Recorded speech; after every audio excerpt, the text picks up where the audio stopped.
I took Pfizer and I had a tough time.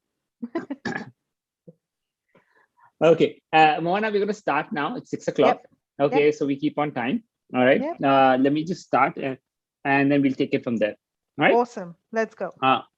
Welcome to the final day of the first ever Collegepond Virtual Mentorship Symposium. We had some amazing sessions across day 1, day 2, and day 3 with mentors educating us about their first-hand experience on securing their dream admit, career post-MS, return on investment on overseas education, and the nuances of several trending and niche careers. Okay. Awesome. Today we have lined up 6 sessions with 7 trailblazers to dwell deeper into the practical aspects of their careers. Each session you will get the mentors to introduce themselves. Following which I'll pose some questions for you and then we'll open it to the floor. Okay. So let's begin without further delay with Mohana. Mohana Date, right? How do you spell your last name? Okay, got it. Mohana, will you like to introduce yourself? Yep. Awesome. Okay. Been in Australia for about 4.5 years now. Currently working in the field of HR, had a background in marketing and communications, and studied political science. So completely varied background of where I've come from.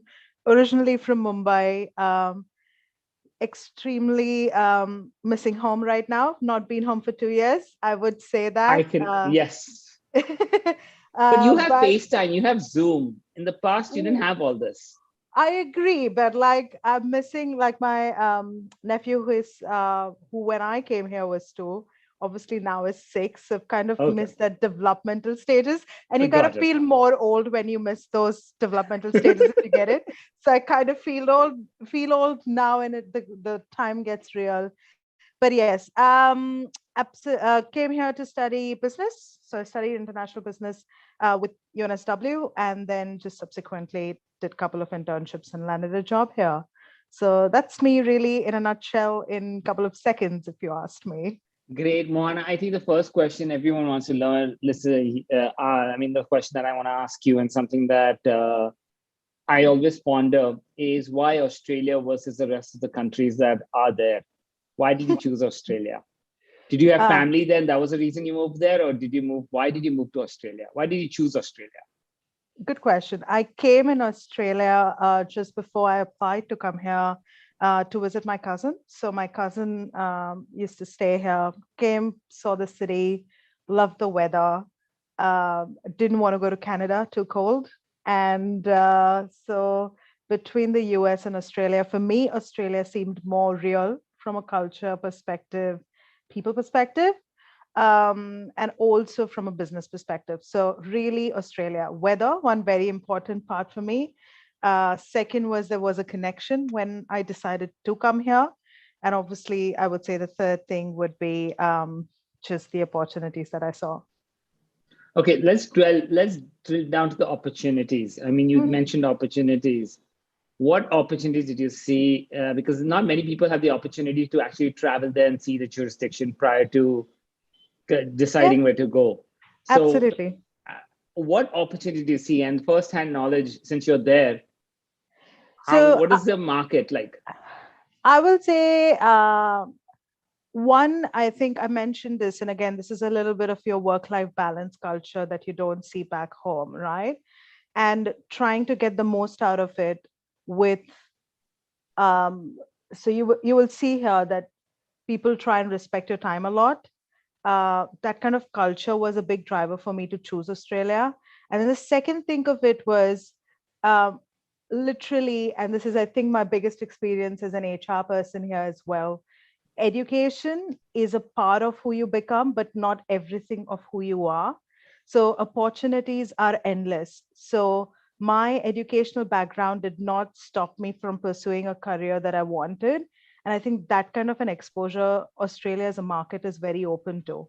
So, if you studied accounting and you decided, hey, I don't want to do accounting anymore and I want to do something absolutely different, I think as long as you're able to, I think one of the things my boss used is, as long as you have the will, the skill is something that the market thinks you can develop.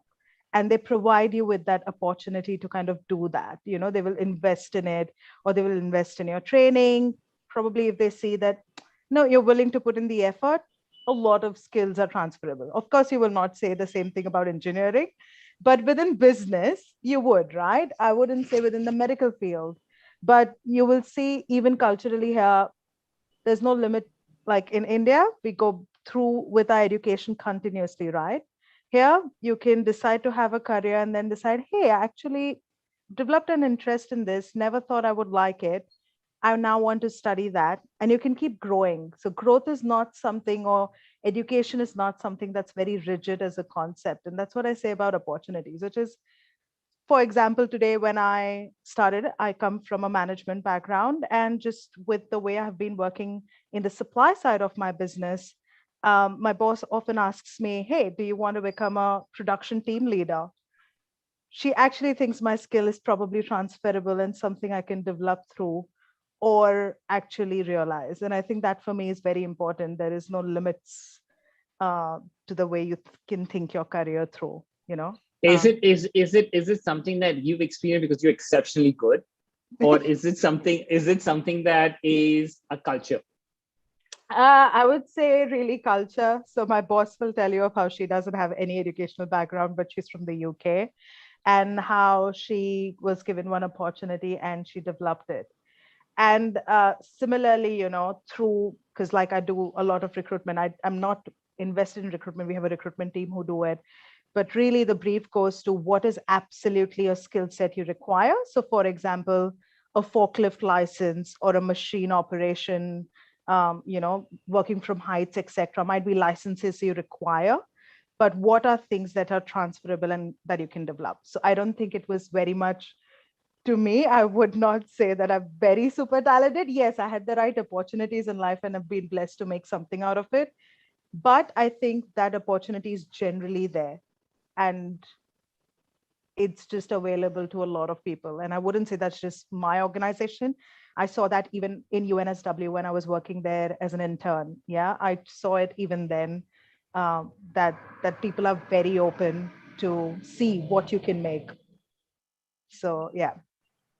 And let me ask you another question. When we get to it, we're going to talk about your curriculum, but before that, since we started about career and everything, in terms of opportunities in your class when you actually graduated, did everyone get placed into a full-time job? I would say within my friend circle, which was about 15 of us, at least 12 of us got placed. Okay. So most of us, I will not say all of us. And when I'm saying 15 of us, I'm talking about 15 international students, right? If you're going to ask me about Australians, definitely better opportunities. But speaking of people who've come from Philippines or India and stuff like that, about 12 of us got placed out of 15. Okay. And what does it take to get placed? Lots of things, I think.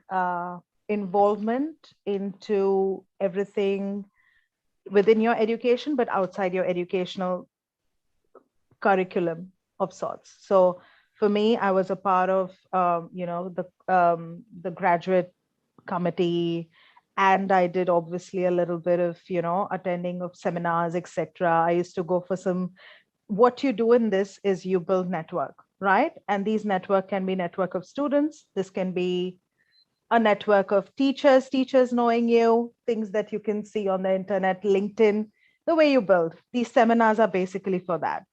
Second thing I did is went back to scratch. I did a lot of internships.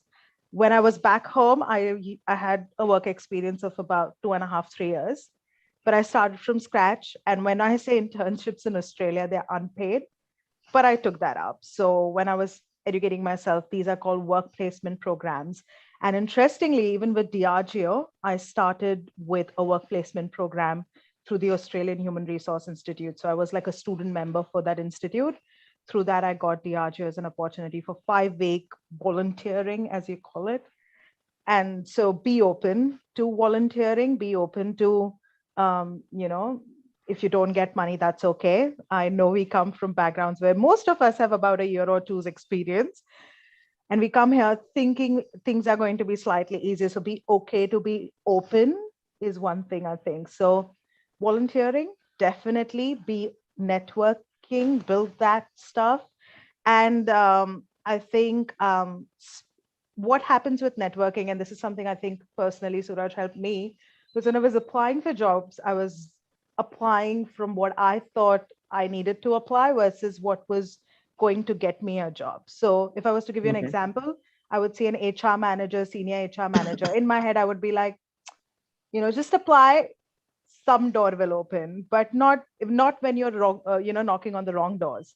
So then a senior of mine was like, start, because you don't have an Australian experience, start with only HR administrators and HR coordinators. Those jobs are easier to find. Look at contract roles first because of your visa situation, then look at permanent roles, get your foot in the door, and then look for more permanent opportunities. Like, these are things that were very specifically Australian, because like fixed term contracts are a very popular concept here, stuff like that. So I think that network helped me. And I would say networks and internships, be open to that, and you will make the most out of these opportunities that come.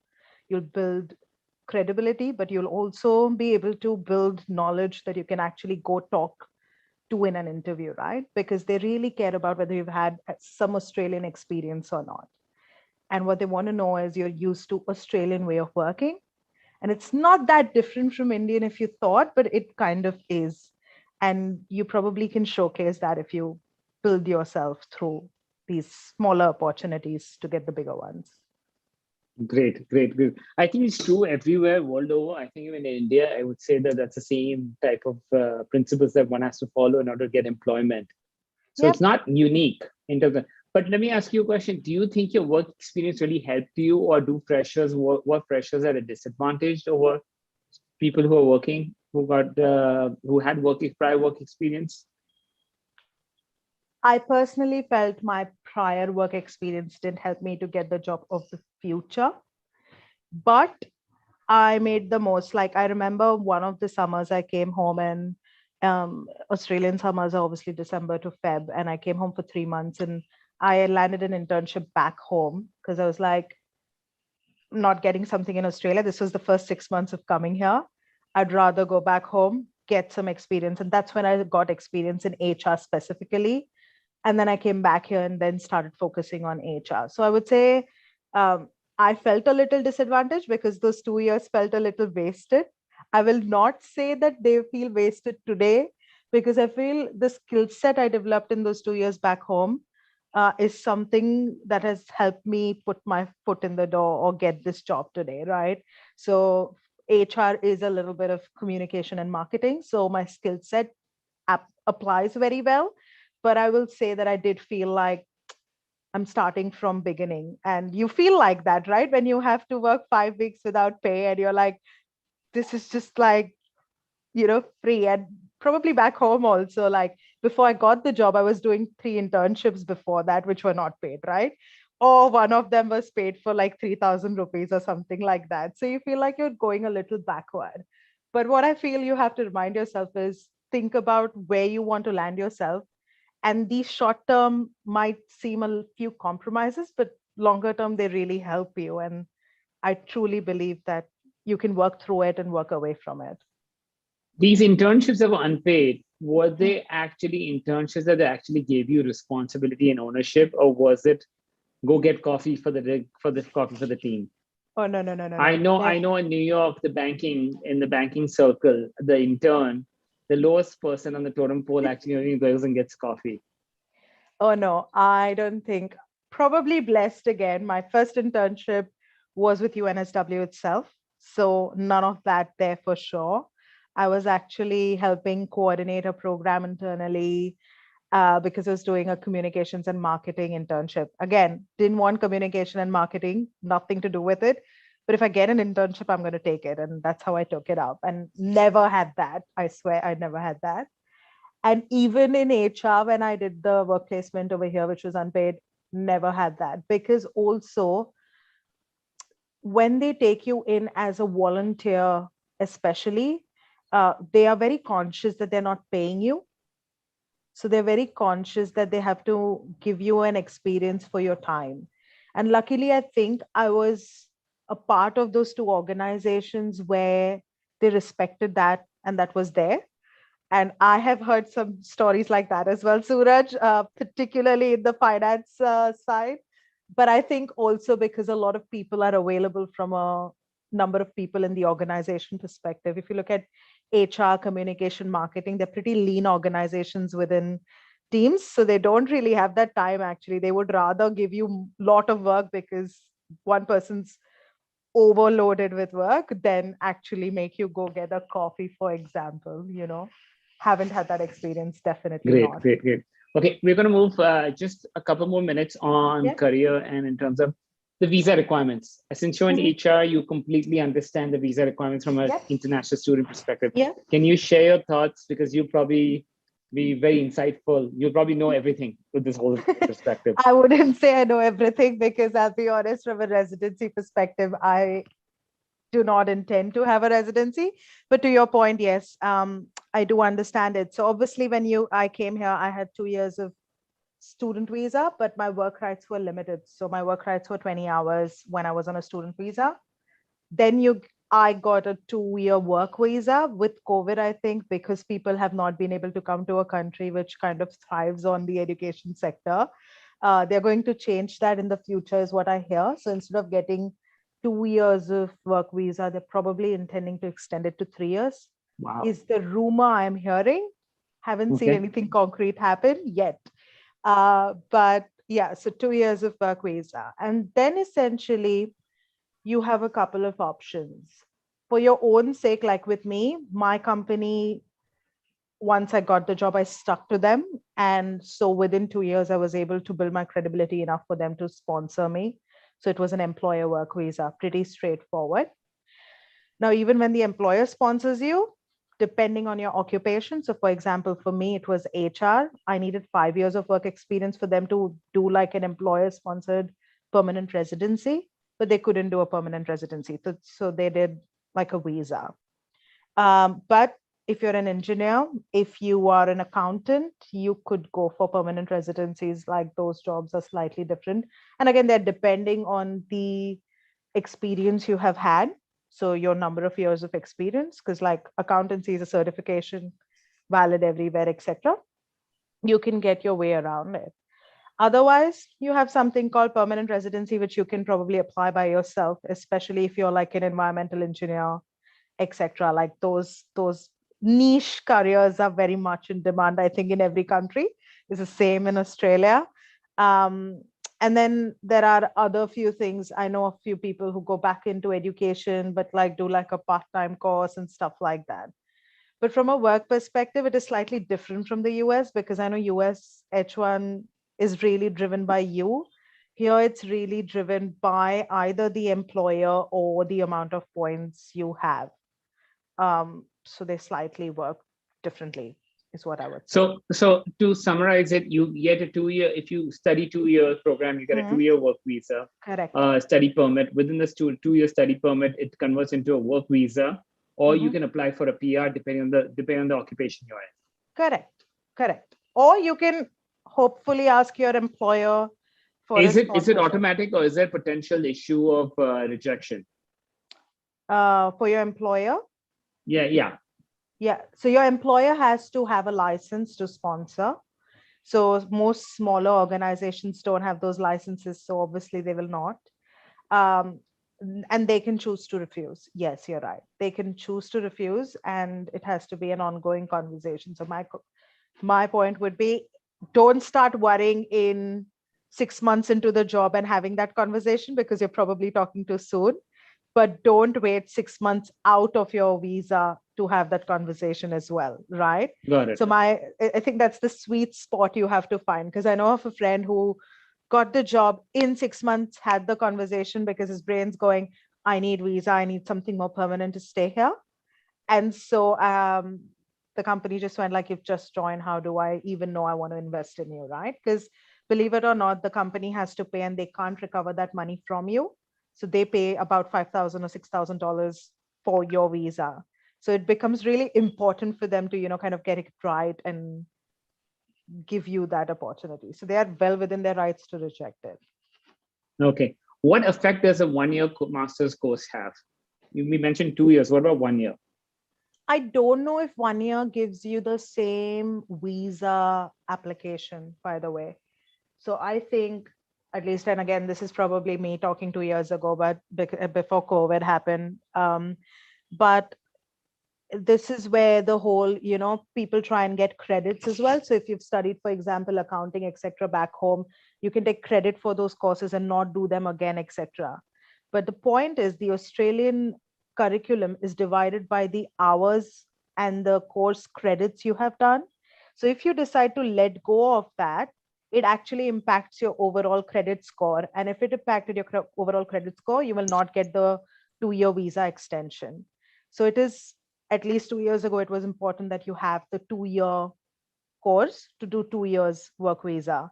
People who were doing 1 year, 1.5 year did not have the same 2-year extension. Got So it. I know that their whole concept is to the 2-year course. And even if it's a fixed contract, it really doesn't matter, like you mentioned.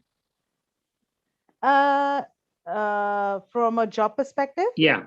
Yeah, like I started as a fixed term contractor. I had 3 extensions before they offered me a permanent job. So that's not an issue at all. Nah, I would say as long as they're willing to keep you, and if you are really good, they will convert you at some point, or they will have the will. Because like I know most of these universities, for example, if you want to be employed by a university, they do mostly fixed term contractors, but depending on how good you are, they are mostly willing to sponsor. So it really depends.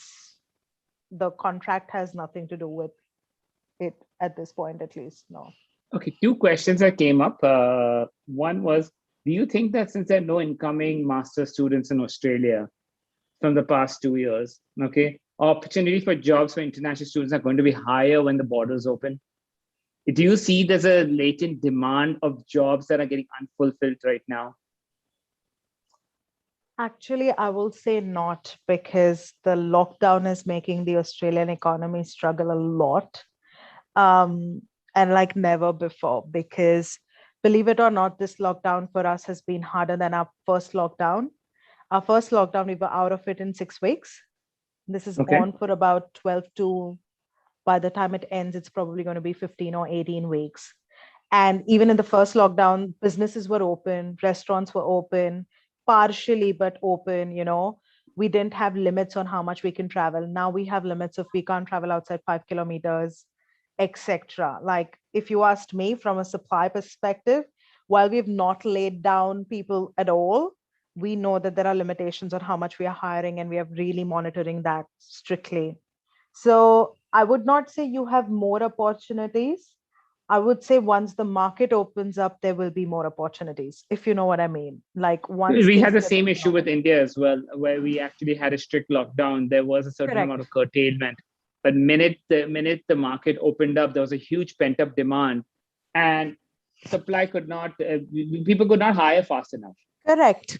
And I'll be honest to you, right? Right now, if you asked me, operationally, tradies, electricians, really high in demand, because Australia has closed borders. Anything to do with manufacturing is blooming, right? Logically, because everything was offshored. They're not opening borders. So now they have to produce inside. So they are trying to build it again. So they are, you depends again what sector you're looking at. Yes. And to your point, right? Once they open up, maybe yes, things will go back to normal. But I've just changed. I think there has been a change in the way employment is looked at. So casual employment, part-timers, contract roles, they are coming up more than permanent roles, because those are what you can put on and off quickly, right? And employment law in Australia is pretty strict. So once I hire you, you probably instead of getting rid of you, I might want to just offer you a redundancy package, because getting rid of you is much harder. So Got it. pretty hard employment laws. So that's why when they hire really carefully, because they have to be mindful of how they're going to manage it. Great. Another question came: are internships in relevant field in Australia always unpaid or underpaid? Or was that a specific case like some in India?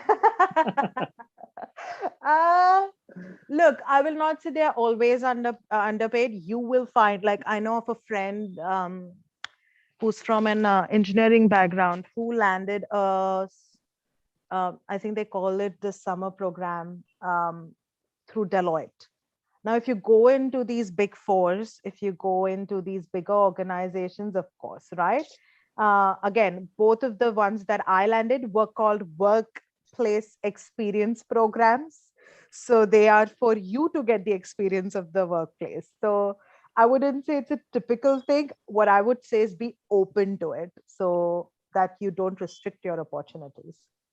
Okay, Mohana, 3 minutes or 4 minutes on the whole aspect of the curriculum, international business. What is it? How was your experience as a student in Australia? Awesome. Okay. I had 6 compulsory courses, very generic ones that gave me an Asia Pacific and very regional kind of roles. So you learn about Korea and how it does its business through chaebols. You learn about these different structures. You learn a little bit about international relations as well to understand how trade operates. So 6 subjects were compulsory that give you that regional kind of exposure, teaches you negotiation skills, like really basics, right? Basics of business. And then the rest of the curriculum is variable. So you can choose what you wanted, right? So that's how I chose HR related courses.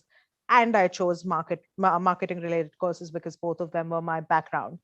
These could be something you want to do with project management. This could be something you could have, like I did a course on project management. So most of it was really IT driven, if you see, but they taught us how to use Microsoft Project, and the implementation was through that entirely. Some bits of it you will feel are pretty basic. For me, I had done 2 years of marketing back home, and then I worked 2 years of marketing. So like for me, it was just basics. So one tip was be wise when you choose your courses, always. But I would say from a time consuming perspective, you can have a casual job if you want, but you still have to put in effort. Most of it is collaborative work. So you will be put into groups that are mixed groups with other people and other nationalities. That's a big drive. They want people to not stick together. And it's pretty fast paced. So I know, for example, UNSW, after I left, has gone into a trimester pattern instead of a 2-semester pattern. So it's gotten pretty hectic because they didn't want you to go off to India for 3 months, right? They were losing revenue. No one's staying in their housing. So they were absolutely losing revenue. And so essentially they've built it into a trimester pattern. And the course they used to finish in 16 weeks. I think now they do it in about 12 weeks. So it's significant, right? So that means the pace has increased. So I would say, don't think it will just go, because literally your lecture is 3 hours, but the work that comes out of it in a day is a lot. So I would say be mindful, like even if you take casual jobs, be very clear on your priorities because your grades need to be good. In a way, I think UNSW helped me to get the job I had. It carried a lot of weight. And I think I would say that do that right, no matter what. You don't want to be stuck with, courses you haven't cleared or courses you don't like. So make sure you choose them very, very wisely. Question is, a casual job, are they easy to get? And how much did it fund your education? Did it cover your living expenses? I did not have a casual job for the first year. I took a casual job on my second year. It does cover your expenses, or you can actually afford to buy devices. Like I bought an iPad and stuff to be able to study better, right? Because there was so much coursework to read, so many readings. So depends. I think you can earn enough to survive. If you share an apartment, etc., you can. Great. Mohana, last question. Any parting thoughts you want to tell people who are considering Australia and other countries as well? I would say be very open. Don't come with a fixed mindset, come with a growth mindset to be able to make the most out of it. Really be passionate about what you want to do, because it will guide you where you want to do. And last is genuinely have fun, because you will grow a lot. You will learn something, if nothing else, how to take care of yourself. And that's a big deal. Coming from India, I was really supported with my family. So I just know how much I appreciate them today, but also how much I've grown. So those three things I would say: be open, be ready to grow and put yourself in there, and just enjoy this whole process. Great, great. Mona, thank you very much. It's Thank been you, great Suraj. to have you and good to catch up with you. Thank Likewise, you. you take care. Thank you so much. Thank you very much. All right, moving along, we have Shubham Holani with us. Shubham, welcome on board. Shubham, can you hear me? Hi, Suraj sir. How are you? Good, good, good. Today we're going to talk. The next session is going to focus on a first-hand glimpse into the scope of civil engineering. Something that a lot of students have want to understand the whole idea of civil engineering with respect to construction manager. What should one do? So Shubham, Yeah, right. Without further ado, can you please first give an introduction to yourself, and then let's take it forward from Sure. Yep. Hello, everyone. My name is Shubham Mulani. I've done my master's in structural engineering, which is a specialization in civil engineering from Georgia Institute of Technology. And I currently work as a project engineer or structural engineer at Ellenwood Mercado Consulting Engineers, which is based in Atlanta, Georgia. Okay. So Shubham, did you your undergraduate, did you actually have some work experience prior to coming to grad school? No, I just had a couple of internships and that's it. I just went straight back from undergrad to master's, came here without experience. Okay, great. Shubham, before we talk about the curriculum as such, let's talk about what the current trending is, what you see as a trend in the civil engineering, and then we move into we'll first focus on your career and the jobs and everything, and then we move into the curriculum. So let's keep it that way. So okay. go ahead and tell me what you see on the ground with respect to civil engineering and how hard it is, or how easy it is, etc. vis-a-vis yourself and your peers in terms of securing a job. So it was difficult in COVID times, I would say, but it is not as difficult as you think it is. If you put in a lot of hard work and you're committed about it. So be it COVID or any other scenario, it is not hard to find a job. All the people I know have got a job and have got good jobs, what they're looking for. So now it has improved a lot from back when I graduated, because it's already been 7, 8 months from last December. But I would still say that hard work is something which you have to do from day one. As Jimit sir told in the pre-departure seminar, that you have to start looking for a job from day one. I totally understand that after coming here, that you have to start making connections, and that's all leads to a job. I mean, you not get a job if you start looking for a job in the last semester. You have to start from the first semester itself.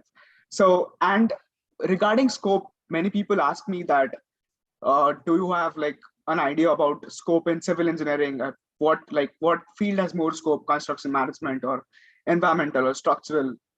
I would say scope in civil engineering in all the fields is exactly the same, and it is very much towards they have a lot of scope and a lot of jobs. It's just a matter of how you take it and how you pursue that and find a job. So I wouldn't say that the industry has been down because of COVID. No, my company has in fact grown from COVID, and they have hired, I guess, more than 15 people after COVID. So okay, it is growing. Can you elaborate on the thing that you mentioned earlier, that you need to think correctly? Okay. Yes. So what do you mean you think correctly is what the question is. And equal scope in all the three, whether it's structural, construction, etc. So yeah, can you just elaborate on what do you mean think wisely or correctly? Correct. I actually have made a PowerPoint presentation. Can you please? I can share that. Please, if you can, of course. You have host access, I believe. You do have host access. Can you pull it up? It is telling me host disabled participant. Now you're co-host. You got a co-host access already. I still can't do that actually. Shubham, you co-host now. Oh yeah, now I can do that. Okay. Go ahead. Thank you for putting the presentation together. Yeah, it's just easier for me and people to understand. So, do you mind if I start with specializations? Oh, definitely. Okay. So these are the 6 main fields of civil engineering, which I'll explain in detail, not in detail, but somewhat I'll give an idea of each of those. So let's start with construction and infrastructure systems engineering. It is also called construction management. It is a field which is not more technically involved, but it has more of a managerial role. So you have like project planning, control methods, then like how do you manage a project basically? That's all you do in construction engineering or construction management, which has a lot of scope, and many people who do not want to go into hand calcs and structural engineering, geotechnical, who want more of a managerial role can think of this field, because it is always going to be in scope. And the next one is environmental engineering. This is one field which is growing like crazy in the US, because people are focusing on green buildings, environmental engineering. How do you manage like wastewater, water resources, and all the processes? It involves a lot of chemistry, but again, the scope in this is too high right now. Geotechnical engineering. This is something more technically related. It requires more technical knowledge, and this is a field wherein it's like correlated with structural engineering, but not exactly like structural engineering. Then you have structural engineering. I am a structural engineer, so I can like speak more about this. So there are many fields in which you can go into structural engineering itself. After, I'll come back to the curriculum later, but I don't have the slide. Okay. So in structural engineering, you can either be a bridge engineer, you can be a buildings engineer, you can be a forensic engineer, and you can do wood design, you can do reinforced concrete design, you can do pre-stress design, you can do steel design. So there are a number of fields to go in as a structural engineering itself. So you don't have to be worried about where am I going. You can decide that after you come back here and after you're done with your master's. Then you have transportation engineering, which has more to do with the modes of transport and then how you use land. Then you have traffic engineering, GIS. It's more analytical and modeling and stuff like that. But this is another field where it's more horizontal than vertical, what we talk about in civil engineering. Okay, so these are the career options for structural engineer or maybe a geotechnical engineer. One important thing I want to mention here is, let's say I start working today and I have 3 years to get my PE license. Once you get your PE license, you are entitled to be promoted as a project manager or a structural manager, but you won't get your managerial role unless you pass your PE exam or your SE exam. Okay, and can you just elaborate on what PE/SE is, if you don't mind? Yes. So PE is professional engineer and SE is structural engineer. So SE is limited to structural engineering, and PE is limited to all parts of civil engineering. So you can be a PE in structural, you can be PE in geotechnical, you can be PE in your transportation engineer also. And you can give this exam after 3 years of job experience after your master's. You can give before, but you're not entitled to a license before that. And EIT is engineer in training.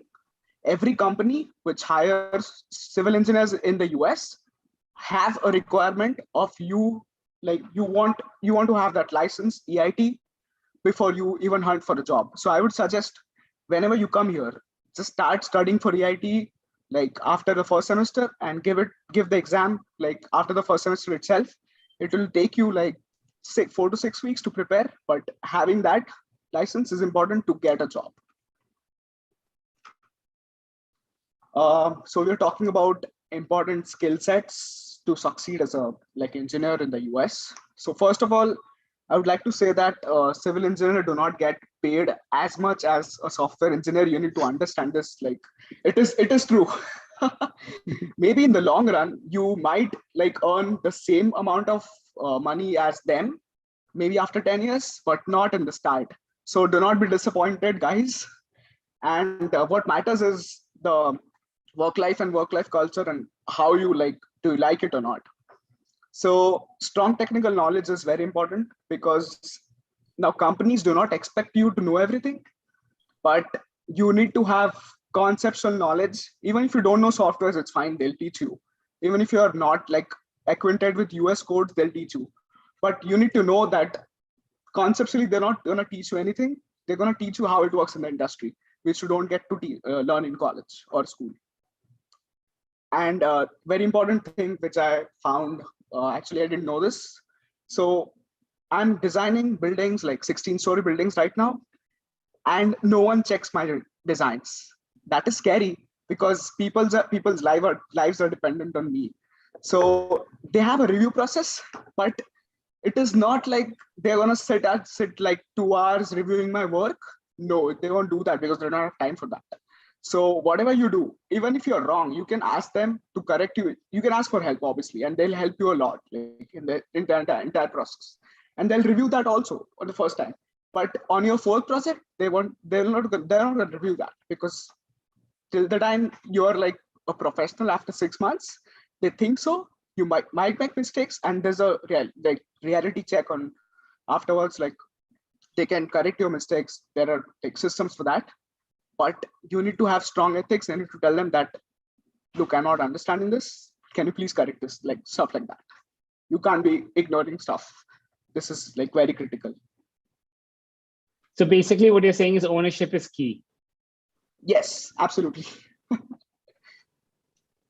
Go ahead. So we'll talk about job search process now. So as I told before, you need to start from day one, which is like very important. I got 2 offers. One of them was from LinkedIn, and one of them was from career fairs. So there was this guy from career fair, which I had interacted with 3 semesters ago, like in the first semester, in the second semester, and in the third one also. So after the third career fair, I just emailed him that like whatever the typical email is, I'm looking for a job as a this role and I have interest. And then he replied back to me, because replying back is very uncommon here. You put out 200 emails, you'll get reply on 2 emails, which is usually the case. And same goes with LinkedIn. Like you send follow request to 200 people, they'll accept it, but they'll not reply to your messages. So all you have to do is make connections in career fairs, because those like count a lot. And then after doing that, you can obviously reach out to people on LinkedIn. I've seen Indian people on LinkedIn are like very supportive. My manager is an Indian, so he walked me through the entire process of he set up an interview for me for the company, and then afterwards all those things. So that is another critical thing which you need to remember. Okay, very important thing which I love to discuss is work culture and work-life balance, because I love my job and I love my manager. Now that is a very, I wouldn't say it is a very common statement you like get to hear in India, because I don't know it's true or not, but I love it here. So the reasons are, it is a very, very friendly workspace, and you don't feel that you're actually working because it's all interactive, and your managers are so kind, so helpful. So whenever he wants to do you, like wants you to help with anything, he won't. Like, I've seen in India, like people ask like, do this, you have to do this, matlab aaj hi karna hai, and all those things. But in US, they're like, can you please help me with this project? So the way of talking, it's completely different. So it's like more of a asking help from someone, and you're not allowed to work on weekends. So one thing about civil engineering I love to discuss is, you might get paid less, but remember, your life is much more like, the work-life balance is so nice that you would actually end up like having a good personal life as well as professional life, which I've not seen in software engineering jobs. So that's why I love this field a lot. And then there's flexible timings. Let's say I want to go like somewhere, I have work for 2 hours. 2 hours or maybe half a day. So my manager is like, do not take the day off. You don't need to take the day off. You can cover those hours over the week. So that is another thing which is like good in the US. So, and another thing is, so Indians are generally fast in doing things, and they like gain knowledge and acquire things very quickly. So when you do that and you complete things in, let's say, 1 day, but it's expected for you to complete in maybe 2 days. So your effort is like definitely appreciated, and the manager will be, damn, you're good, man. So you get those compliments every now and then.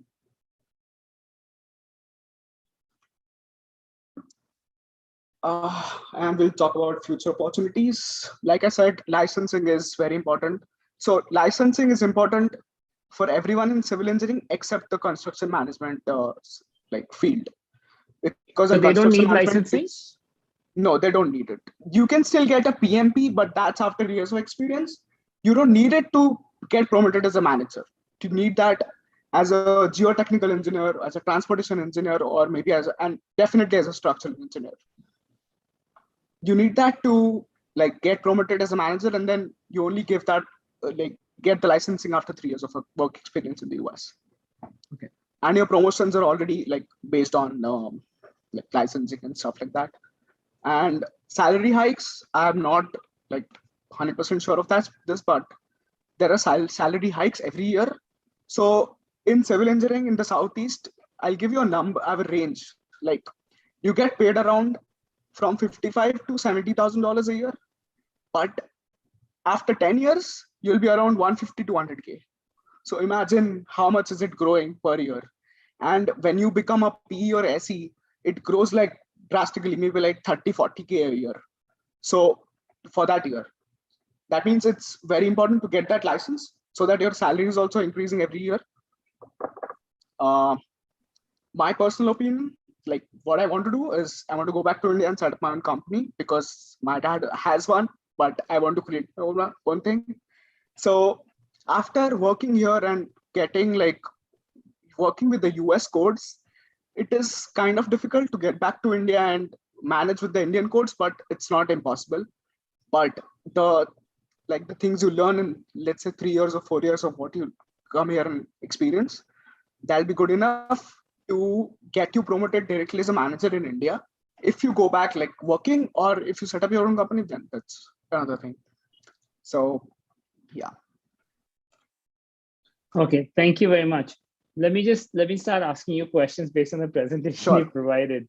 Right. Yep. The first thing is, what is, in terms of all the different fields that you mentioned, where do students gravitate towards in construction? So I've seen that people like, so mostly people are more into construction management, environmental engineering, and structural engineering, because those three are the main fields, you can say, because people don't usually go into geotechnical, but people do. And transportation, water resource, I have not known a single person or a friend who has done a master's in those fields, but like I wouldn't call it as a bad deal because it's the scope of all is the same. So it's mostly construction management, structural, and environmental. Now people keep asking me that whether I should choose CM or structural engineering based on the scope and the salary. So my only answer is, do you really want to decide your field based on the scope and salary if it's the same? Like, even if it's not the same, like, do you not want to decide that on the basis of what work you want to do, or what courses you have interest in, or what you want to do in your life? Like, that's a more subjective question than scope and salary, you know? That's something I wanted to point out. Okay. How transferable is your skill set from working in the US to India? So you indicated that you wanted to move back to India. How transferable is the skill set? So I would say whatever skills I'm like learning every day in my job, those are, I can like to totally go back and do the same thing there. The only difference is Indian codes are different and US codes are different. US system units are different and Indian units are different. So the only challenge is getting acquainted with Indian codes after working in the US and getting like acquainted with the US codes. So that's one challenge. But other than that, if you get that, everything else is so good that like whatever you will learn here, it's like very easy to apply that because you're learning so much every day. And in 3 years, I mean, in 7 months, I've learned so much that I don't know what will happen to me in 3 years. Like, there's so much work, you know. Okay. There are some questions that are asking. Let's talk about curriculum and all that. What's the diversity of students in construction, in civil engineering at Georgia Tech? So when I was studying in structural engineering, there were 40 students. Only 4 were Indians, and maybe like 15 were Chinese. And I think some people from the Middle East, like 1 or 2 here and there, but others are Americans. Okay. But I have learned the others. Construction management, I know there's the batch in Georgia Tech is like pretty small. It's maybe like 15 to 20 people. And out of those, I think 5 were Indians. So 1/3 or 1/4 maybe. But I've seen this trend change this year, because in this year, structural engineering, there are 15 admits, and maybe the strength is the same. I don't know, it's because of COVID or they have like increased the strength from last year to this year. I don't know what happened. When you say 15 admits, what do you mean exactly? So 15 admits from India. So Indian people who come to US for Georgia Tech for structural, those are 15. Versus when I was studying, there were 4. Okay, got it. So how would you describe the curriculum? I know you did civil engineering as your undergraduate versus studying in the US. What are the pros? What are the differences? What are the benefits? What are the disadvantages?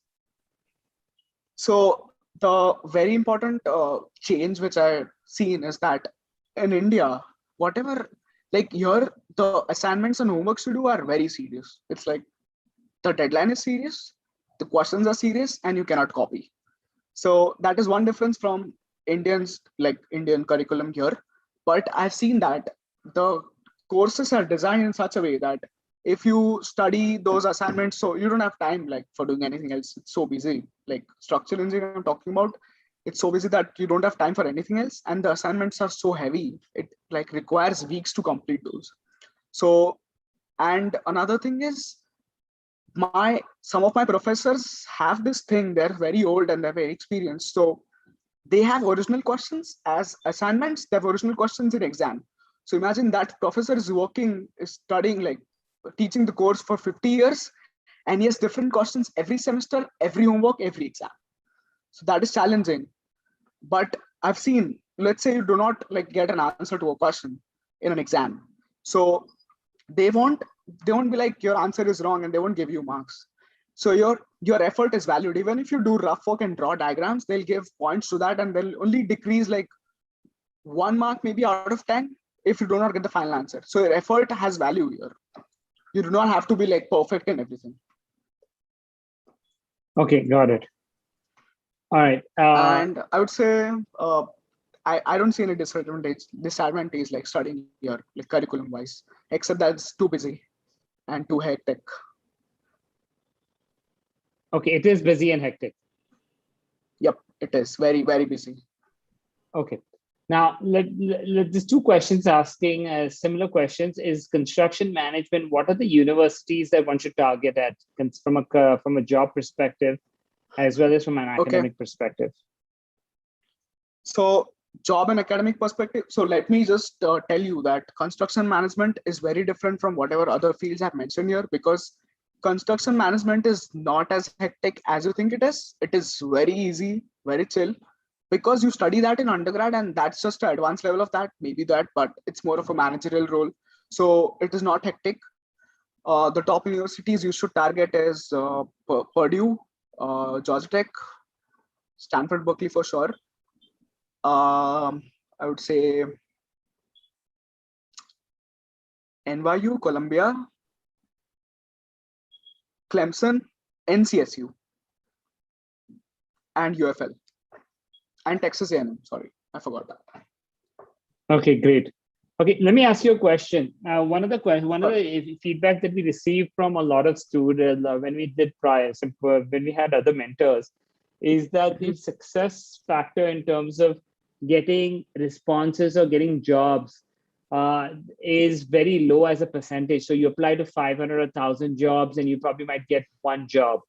Okay. True. And there were some students, some mentors said that we applied to 4,000 jobs and finally secured a job. Okay. Which is a bit nerve-wracking for a lot of students. The question is, from a construction, from a civil engineering perspective, is it as nerve-wracking as the other field, or is it relatively easy to get into relatively easy to get employed? It is not relatively easy. I would say it is equally difficult. But the point is, so let's say software engineering people have applied to 4,000 jobs. There are no 4,000 companies in the US who sponsor civil engineering. So you won't be applying to 4,000 companies because there are no 4,000 companies. So you'll be applying to, I have applied to maybe like 150 to 200. But I mean, it's more of how you react to people and how you make your connections, how you follow up with them. And it's all your LinkedIn. I know it's stressful. Like it's very stressful till you find one job. But so I remember I was graduating on December 12th. till November 6th, I didn't have anything on my plate. Like I was doing an internship, a co-op, but I was certain that they might offer, they might not offer because of the COVID condition and everything. I had nothing on my plate. And in the span of 2 weeks, I had 12 interviews. I was so jam-packed that I didn't have time to schedule interviews. So I had to call the company and tell them that, look, I have so many interviews. I need to reschedule to third week. So that was the scenario for those 2 weeks. And I got like 2 offers in that time. And then I had to cancel interviews after that, after I got those offers, because I was satisfied those offers. So it's hard for a time, but all that hard work you put in right from day one or in the last semester, whatever it is, you get credited for the hard work. You just need to be patient and wait for that moment. I've seen people who have not found jobs till you have graduated. Now you can't lose confidence because you still have 3-4 months more to find a job. So you need to keep going. And I have people I know people have applied to like so many, got rejections, but still they're working in a good company right now. They're in a good position. They got their visa sponsored and everything. So it all works out in the end. So I would say hard work is the key and never lose hope. Okay, let me ask you a question. Your peer group, how many have actually secured a position? Everyone. And how many? Everyone. Yep. So everyone. So basically, this is what you're saying is applying for a job is like applying to a university. You can't lose hope. You have to keep on trying till you get into the university. Yes.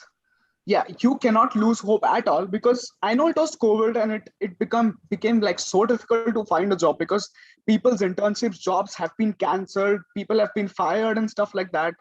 But there are companies which are growing. So you need to like find those. Like you cannot like have a check on which company is growing, but when you keep applying, you reach out to people, you like find out that this company is hiring. So you cannot lose hope at all. Like you can't just because you have a lot of time. Even if people will say that you have graduated, you don't have a job, it's fine. Like you have still 3-4 months more to find a job. Okay. So okay. Now in terms of the curriculum and your thing, were you satisfied? I mean, how would you differentiate your curriculum vis-a-vis India? Because in terms of thing, was it a lot more interactive? Was it a lot more project based? And what percent of the curriculum you actually are applying in real-time job today? Okay. For structural engineering, or maybe another, all part of civil engineering except construction management, whatever you study, it is so advanced. Like my professor is teaching me a code which is generating for 2022. Like, dude, how am I gonna understand that? It's so high level. But again, that is stuff they don't. So basically, there are no technical interviews in my field. In civil engineering, I have not seen any technical interviews. There might be some companies who do that. So all your technical knowledge is based on your resume, the courses you take, and what is your GPA. That's what matters. So yeah, this is one thing I forgot to mention. Your GPA matters the most in civil engineering. You cannot be going 3.91. You have to be 4.0 on 4.0 every 10. I wouldn't call that 3.5 have not got jobs. They have got jobs, no doubt. But it's just become easier if you have a 4.0. So when people are hiring in career fairs, there are two piles. One is 4.0 and one is below 4.0, anything. Now imagine the difference between those two. So yeah, talking about the curriculum, I feel the curriculum is much more intense and advanced. It is advanced level of what you study in India in undergrad.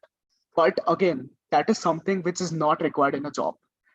So whatever concept you get from studying and whatever advanced knowledge you get, it's just a conceptual thing which helps you in doing the basic things while working. Okay, great. Okay, now Shubham, last question. Any parting thoughts that you have?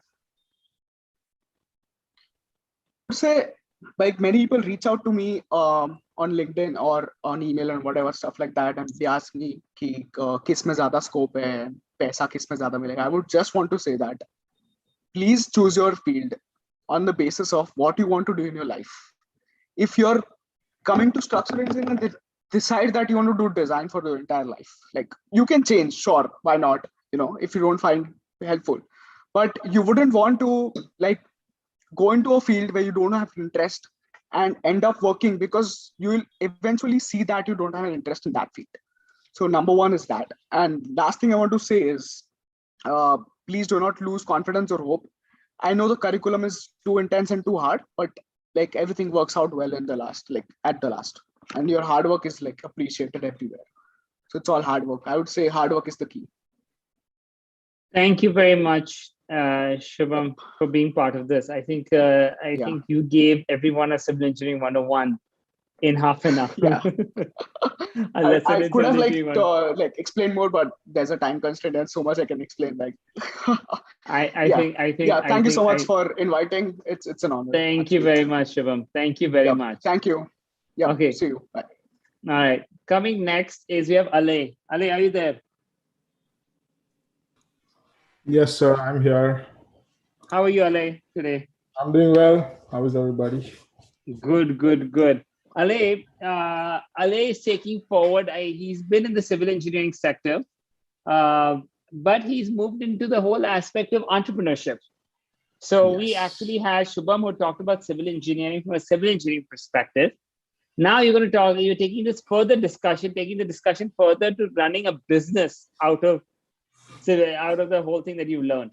So Ale, just if you can introduce yourself, and then we can go ahead with the discussion. Sure. My name is Ale Patel, and I did my undergrad back in India, passed out 2014 from NMIMS University, Mukesh Patel School of Technology Management, and I was a BTech civil engineering student. After moving to the US, I did my transportation engineering master's in New York University.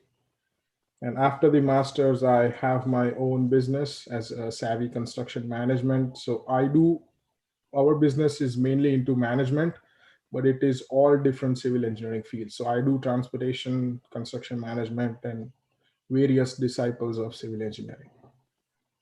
Okay, Ale, you took the track that very few people take, that's entrepreneurship.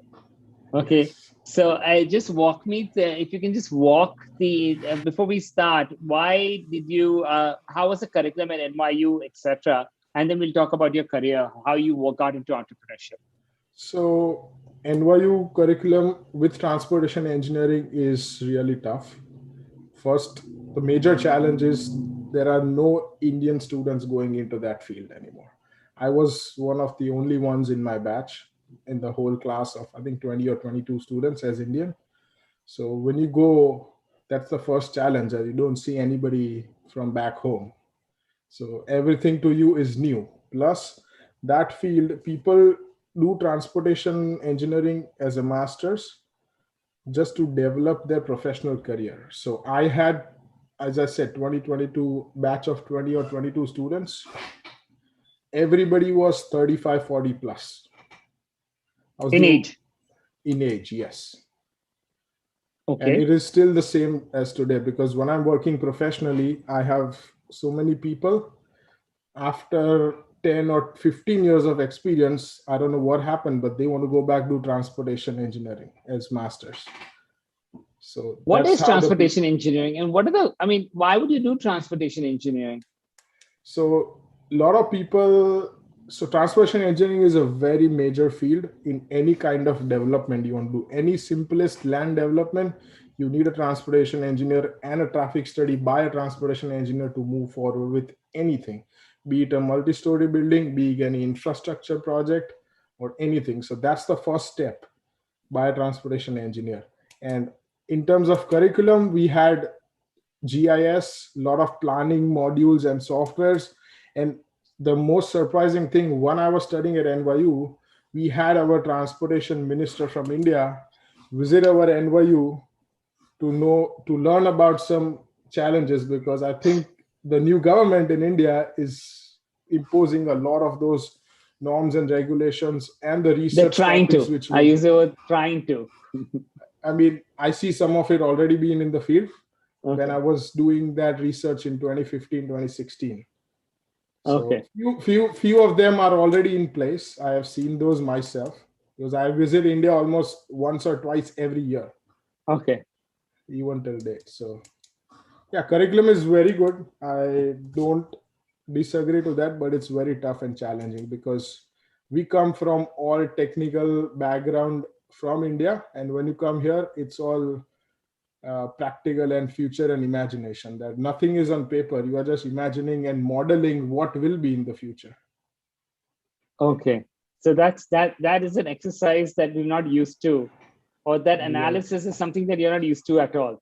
No, we How only was do it what dealing we with, see. how was it dealing? Is it true that transportation engineering across all universities who are like this in terms of the group where people are basically people, students who, or just professionals who actually want to upgrade their skill set, join transportation engineering? Is That is that true correct. only at NYU or it was across the board? It was across the borders because I used to deal with a couple of other universities. I think one in Toronto, one down south, like Texas A&M, they have a transportation program. So most of it students I came across were always like that they were just coming, they already had a base, they were working in the industry for 10-12 years, and they just wanted to upgrade themselves. That's why they used to do the master's course.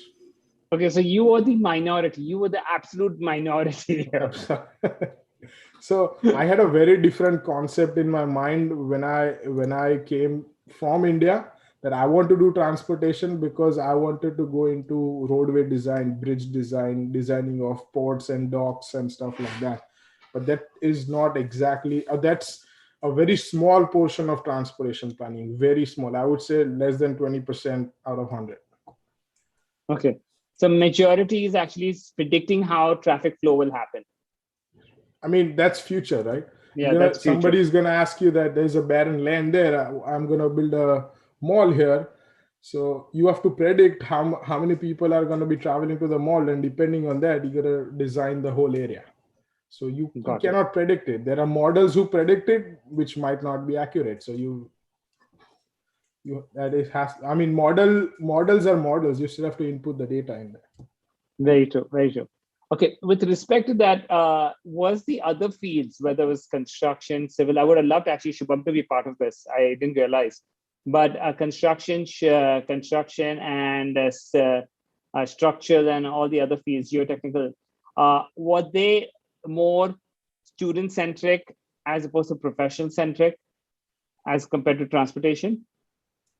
That is right. So a lot of people are very clear from their undergrad that what they want to pursue doing their masters, right?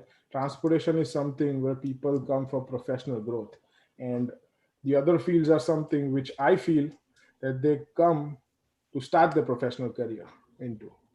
Okay, got it. Got it. Okay, moving on to your progression, your career progression. And you would probably be at a disadvantage considering that you were 21, 22, 23, studying where people are 35, 40 in the class. How was the placement scene? What happened, etc.? So most of the students never needed any job. They were already working. Okay. And they used to just attend school and take off from the work for those 2-3 whatever days in a week we had classes. And most of them didn't have the visa problem like the H1 and stuff, so they could have done 1 or 2 subjects a semester and just completed it in more than 2 years, 3 or 4 years. And professionally, so my career, when I moved to US from India, so I moved right after my undergrad.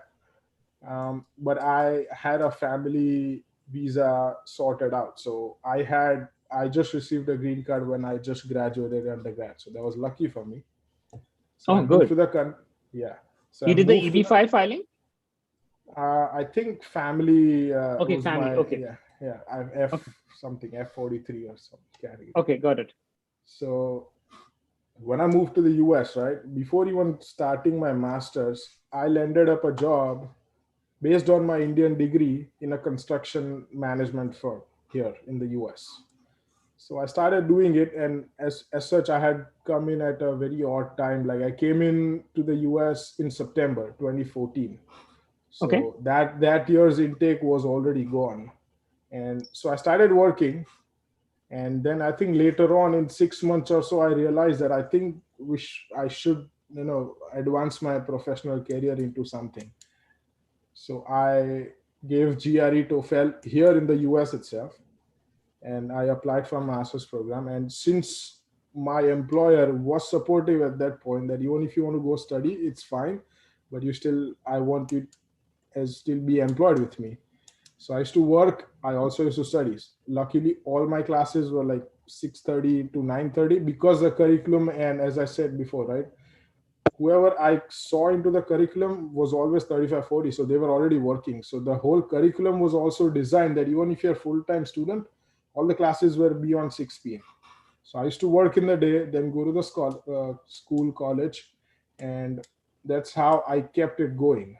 And then right after I finished my master's, I was looking for a jump. So I wanted to move to a different company, and they didn't let me move basically. So they said like, no, you got. They didn't. Your companies held you back. Yes, my company held me back, and then it was always about progression in terms of money, in terms of position, in terms of responsibility, everything. So they're like, I think you are at a saturated level where either you join our business as one of the owners in the company, or you start your own business as a sister consulting company with us. So Wow. I just took that route, and that's where it all started. Okay. So what challenges? So basically you joined the company as a proprietor, the current company that you currently, where you were working at. Yes, I was working at a different firm, but then we built another organization because that company used to do only very specific work. They used to be a contractor. Right? Okay. So I didn't want to go into contracting field. So they're like, okay, if you want to do some consulting, then you can start. We can start this business on the side, and you can do consulting while we do our contracting, and then both the companies help each other even today. A lot of their construction projects, we do consulting on those projects. And I would say currently I might have more than 50 plus general contracting companies as my clients. Wow. And that's within last 2.5 years. 2018 end of the year, we started this thing, and yeah, it goes on very well because it's all about people skills when you become a company owner or when you start your own business. And I think I did that very well, made a lot of contacts, made a lot of clients, and So you did transportation engineering, and then you moved to more of a construction management type of role. Did you feel a lack of skill set, or because you had worked in the industry for X number of years, and especially in the contracting industry, you have pretty much had a good idea of how things were progressing? Right. So we also did some transportation related projects when I was working for that company. So I kind of had basic, like I had my feet wet in all the fields, and then I just selected the one I wanted to do, which is not exactly construction management, but kind of, because we still do geotechnical projects, we still do transportation projects, but only the consulting and the management portion of it. Got it. We still do design. We still do structure design, but we like design managers, not actually designing stuff. We will have hired a design company, a designer firm, and then we would just manage that firm between the owner and the designer. Got it. So you are the facilitator. You're the one-stop shop for everything. Correct. And of course, not to mention, we only do public projects, no private construction, no commercial, nothing. So I'm into that field where we purely deal with government people. That's about it. So let me ask you a question, and this is a question that came from the student community, and I'm quite impressed, okay, with this whole thing.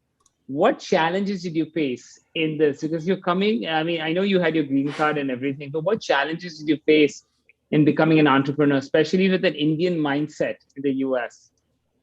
And how did the Indian mindset really help you? Challenges and have the pros.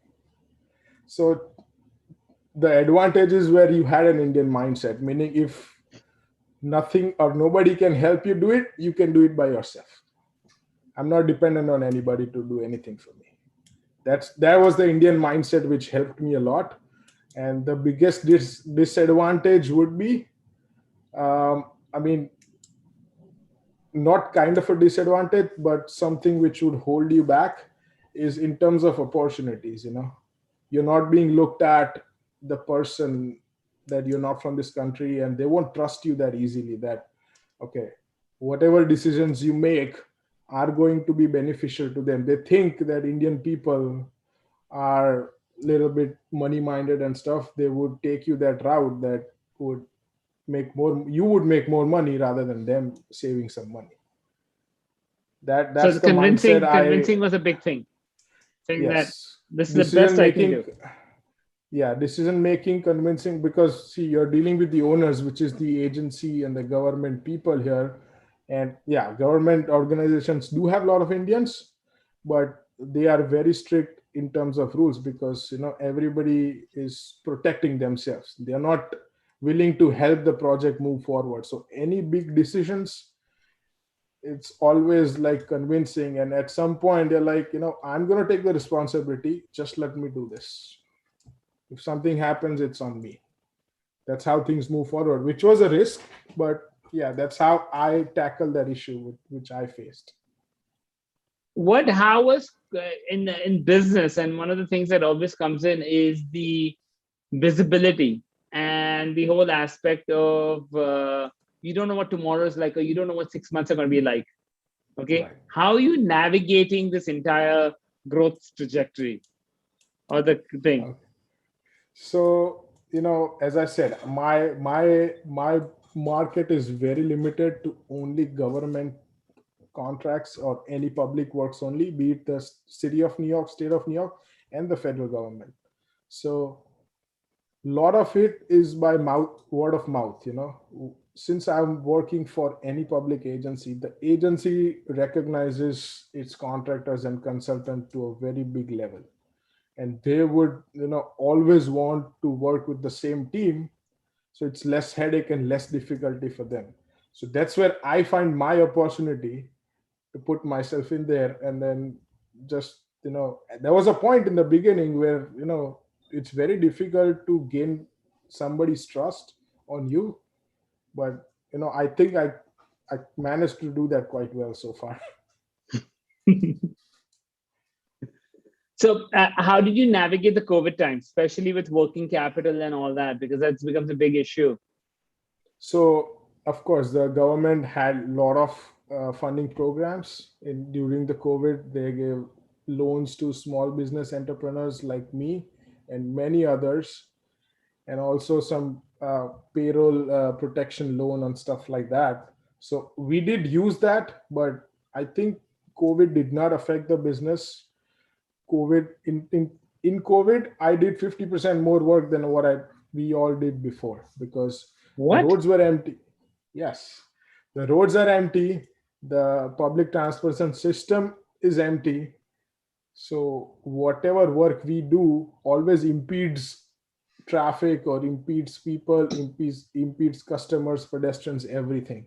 So we found an opportunity, and we said that we're gonna either do 2 or 3 phases of a contract simultaneously together in COVID. I can get enough manpower to do that, because there is no hurdles, there are no people, I don't have to be careful, nothing related to any hurting any pedestrians or safety or anything. So we did very good during COVID. No complaints at all. And I would say not even a day I have been working from home in COVID. Not a single day. Okay, so you were on office irrespective while you were in COVID. We were in office, we were in field, doing everything and everything. I was working 18 hours a day in COVID. Wow. Because I had morning shifts, night shifts. I have to visit, check what's going on, and so I did, as I said, I did more than what I had to in COVID. Okay, so let me ask you one question. You work for someone and you started this own business. What is the biggest difference between starting your own business, and what recommendation would you give people who are actually contemplating getting into business? So the biggest thing, wanting to get into business, how would you do it? What would your I thoughts think be and the advice? main thing is having an idea, and you should always be an entrepreneur in which you don't feel pressure of doing the job. You should be passionate about it. You should be feeling like you should have pleasure doing that job. I don't want to start a business in which we just have to keep pushing. No, just do. And if you have that idea, I think funding in the country of US should is not a problem. You can get funds easily, and there are people available. And also, green card is not a challenge. You can still have and own a business even on H-1B. It's just that there are some legality changes you have to go through your lawyers. An H-1B student can also start their own business, but the only challenge is I think they cannot draw salary out of the business. Okay.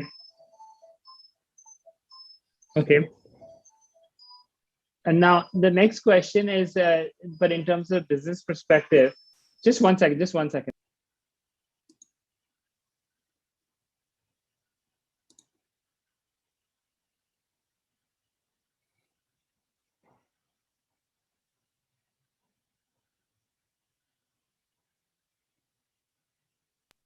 Okay, coming back to this, but what any feedback you would tell them? Should you work first and then start a business, or should you just start a business immediately when you're there? And No, what are you the should. risks? Yeah. And what are the perils, the risks and the perils of starting a business immediately after you graduate? So starting a business immediately, I would not recommend, because you do not have the idea of the market conditions, or you have a very big chances to fail. You do not have experience for in the US. You should not count on any Indian experience, because people in India have a totally different mindset of business, and the US have a totally different mindset. So I would strongly recommend you should work for somebody for at least 3 years or more. But while you're working, if you have that fact behind your mind, you would always look for not only your job as in like 8 to 4 or 9 to 5 job. You have to put in more than that, meaning it's not that you just do what you're assigned to do. You should look at the bigger picture. That you want to start your own business in this field. You should get experience in the same field, and you should you should see that how all the aspects work in that company.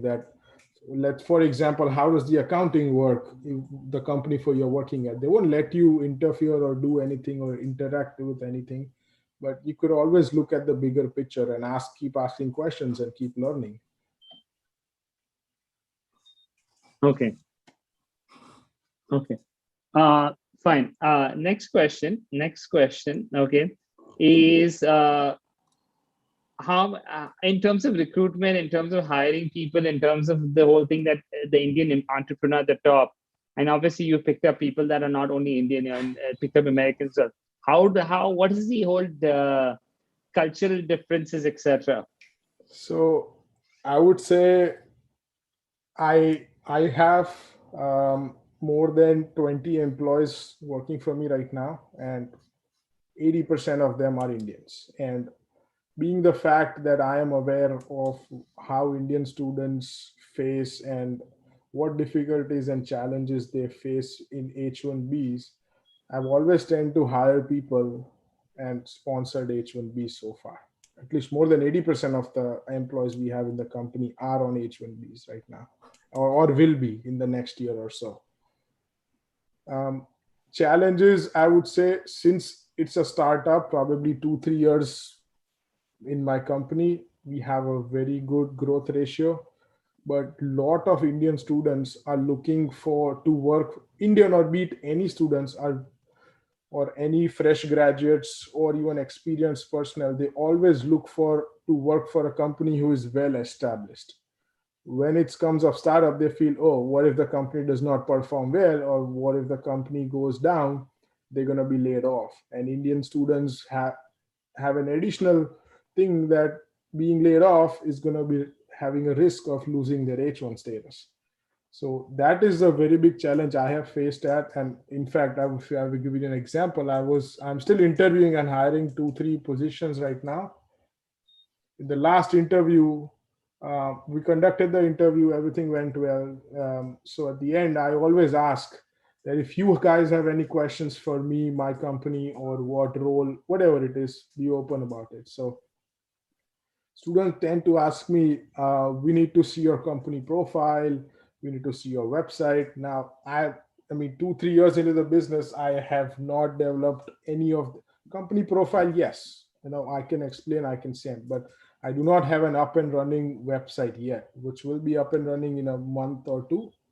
But that tend to push them back. And even after, giving them an offer, I have had people who pulled out because they're like, oh, we found another job at a bigger multinational company or something. So they tend to more go there. But I would prefer, in a multinational company, you will only be assigned one particular role and just be doing that.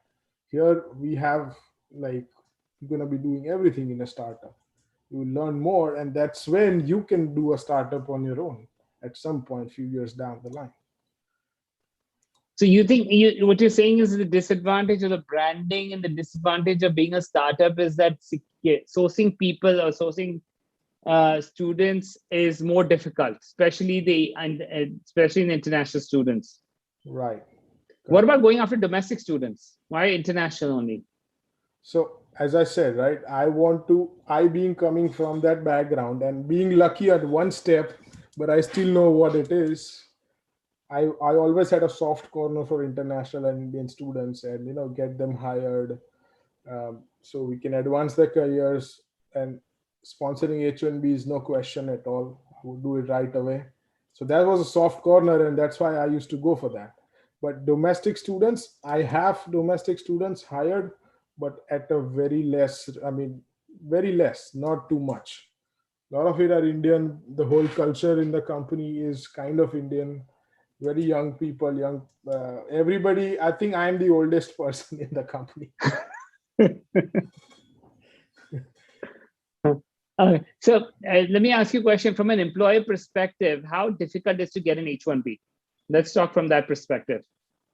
Because we talk always from a student's perspective. From an employer's perspective, how difficult is it to retain someone with an H1B, and how do you secure? Is it easy for the student, or is it pure lottery?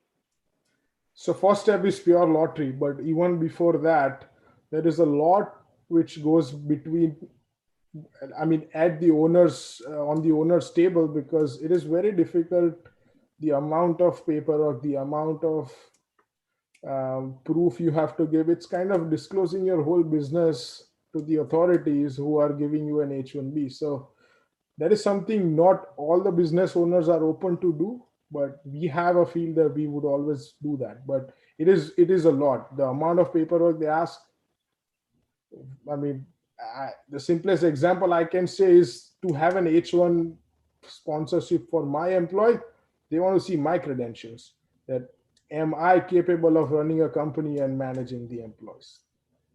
Which, financially you can prove it on paper, but how am I going to prove my capability on paper? So that's just a resume, which would be fine, which we have done, but that's some lot of people don't want to do that. A lot of business owners don't want to do that, and that's the reason that in civil engineering there are less companies who sponsor H1Bs. Okay.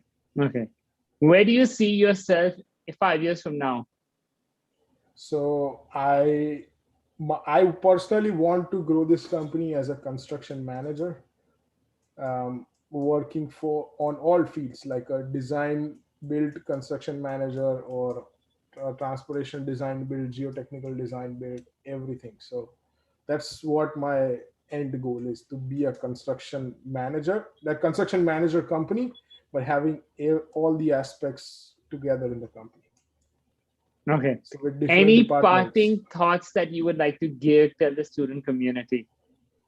So I would say, as I said before, you should always do not ask or do not think about that which field will get you more salary or more business. Just do anything passionately and do everything what gives you pleasure and not pressure, and you will go a long way.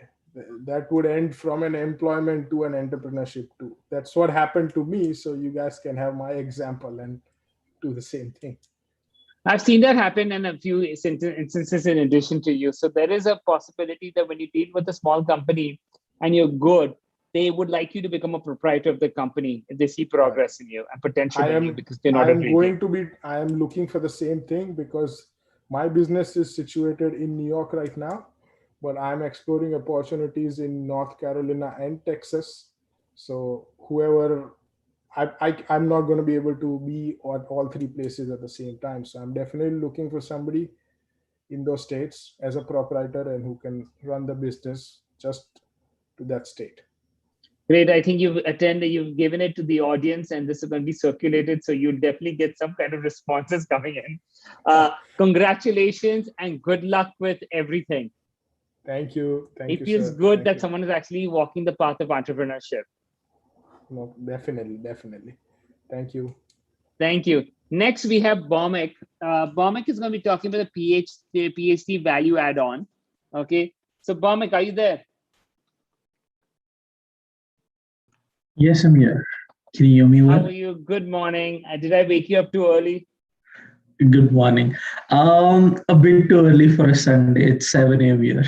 My apologies. It's all good. Unfortunately, we're trying to play the time game and it's becoming very difficult in terms of doing that. I totally understand that. But it's all good. It's good to wake up on a Sunday morning. You can go exercise after this. But Bhaumek, at the same time, yes, you will feel good by the time you finish the session. In half an hour, you'll actually be educating a lot of people worldwide with respect to the entire experience. So I want to, if you can just go ahead and just briefly provide a background of yourself, that'd be great. So that for the student community at large. Sure. I completed my bachelor's in chemical engineering in 2017 from Thirdumalsani Engineering College in Mumbai. And I worked as a research assistant at the Institute of Chemical Technology for a year while I worked on my applications for master's and PhD to the US. I got accepted for the master's program at Arizona State University in chemical engineering. I started in fall 18 and I completed my master's in summer 2020 and got accepted for the PhD program while I applied in fall 19. So I'm currently a second year PhD student at ASU and I joined in fall 2020. So I've been at ASU for about 3 years now. So I know the university almost in and out. So not only am I helping students at Collegepond, whoever reaches out to me through LinkedIn or Facebook, but also other students from other backgrounds who just want to know generally about ASU. I help them out as well. Okay, so let's actually start with chemical engineering to start off with. Okay, as you're doing PhD, what are the trending careers in chemical engineering from your perspective? There are a lot of trending fields within chemical engineering. The top and what are not so trending fields? So let's put it trending and not so trending fields. Sure. The most trending fields right now is working in polymer science, developing different kinds of polymers. One of the biggest projects that I can think about at ASU is working on mechanical trees, where they're working on capturing CO2 from the atmosphere in the form of trees. So all they do is they directly capture CO2 in the atmosphere and store that carbon dioxide, which is sponsored by NASA, which is a huge project that's going on. Other very trending field is working with semiconductors. As we know, there's a huge shortage with chips. So that's a very trending field, and there's a huge competition in the hiring aspect as well. Every company is trying to pull people from other industry, giving them incentives of 40% increase in their salary, which is a huge bump. Not so trending fields. One which requires a lot of research say biochemical engineering, where students are trying to work on tissues which would self-heal themselves. So there is a professor at ASU, Dr. Kaushal Rege, who does a lot of research on this. This is not so trending field, or this is trending? This is trending, but it requires a lot of effort. So students don't push themselves because it takes about 5 or 6 years to get a good breakthrough, which is a long time. So it is still trending, but if you're not motivated, I'll just put that into the non-trending aspect of research. Yes. Okay. And what is absolutely no, don't do it in chemical? There's nothing like that. Everything is important. Some way or the other, you can apply it to the industry. I'll give you an example of my own research. I do heat transfer in rotary drums. So what I do is I study how do the particles heat up within a rotary drum, and how can we improve the overall efficiency of the product. I thought that the majority of these applications would be in a pharmaceutical industry or cement industry or food industry. But I worked on an industrial project for a year with applied materials, and that changed my entire perspective on how I look at the project and how I can further apply those same concepts to other research fields that are possible. Okay, all right. Let's talk about the whole aspect. Okay, when in terms of, you mentioned semiconductor field, most of these fields is a mix of chemical plus something else. Okay, so how does a student deal with that situation? I know in a PhD you must also feel that, well, look, I need to bring other skill sets into the picture. So how does that work?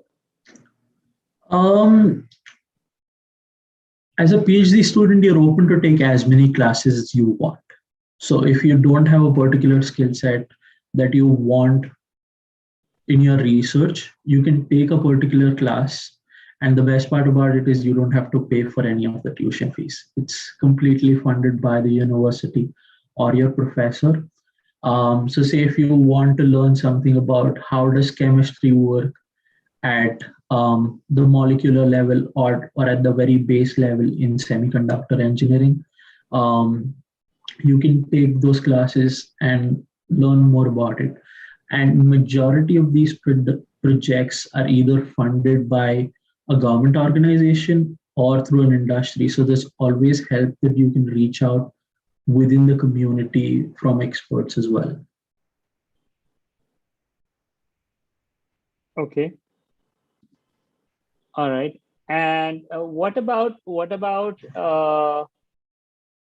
the entire, so that's great. But the other question is, what is the value add to a chemical engineer? Why did you do a PhD? Why not just go and work after a master's? That's right. I was always focused to get a PhD because that was something I wanted to do. And I was very motivated to do a PhD, which is the first thing that any student should be if they wish to pursue a direct PhD or a PhD after master's.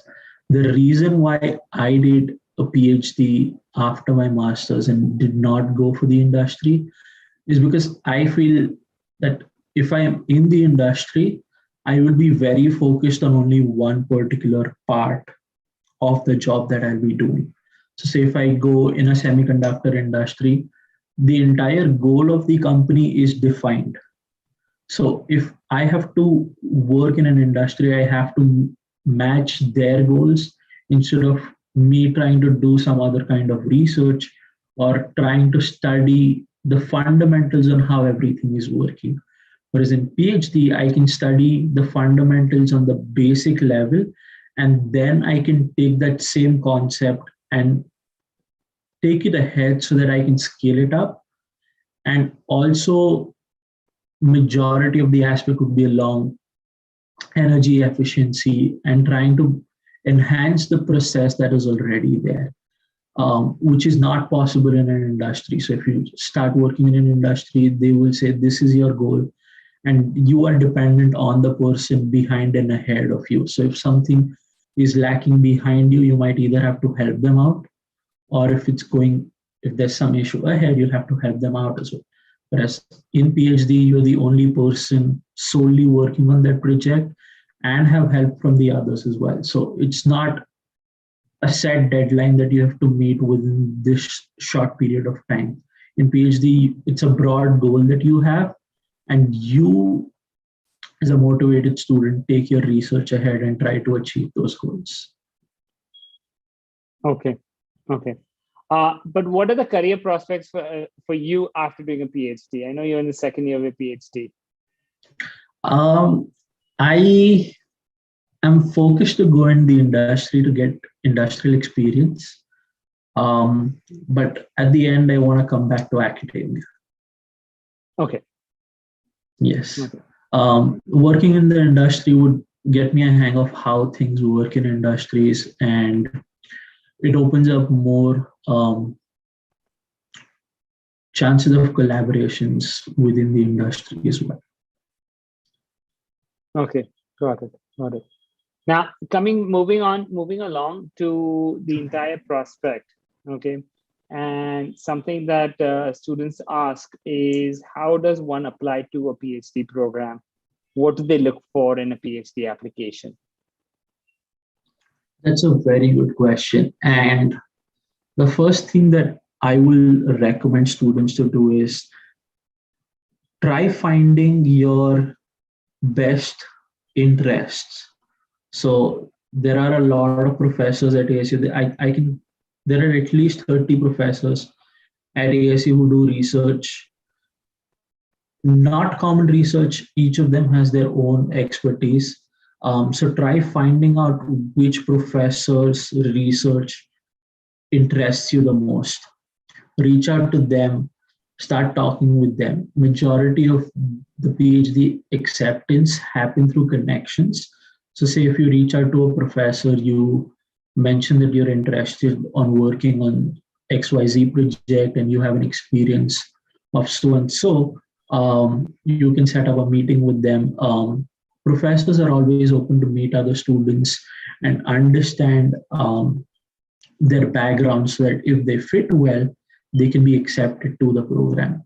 For my case, I directly spoke with my master's advisor, and the current PhD student was graduated in spring. So there was no one to take that project ahead.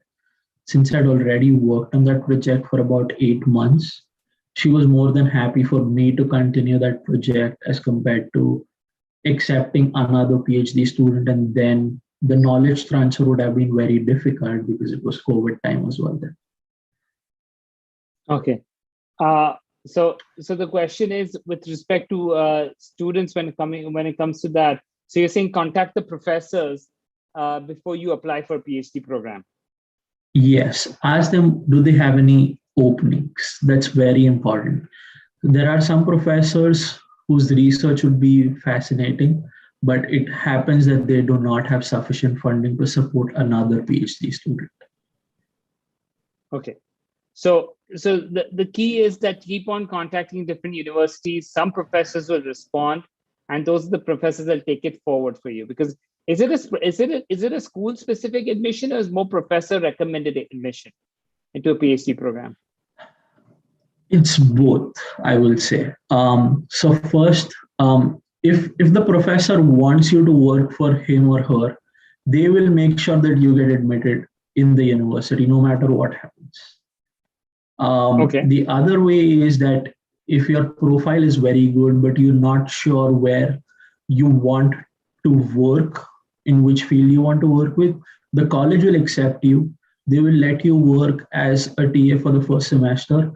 During that time, you meet with different professors within the field, and you try to narrow down the top 3.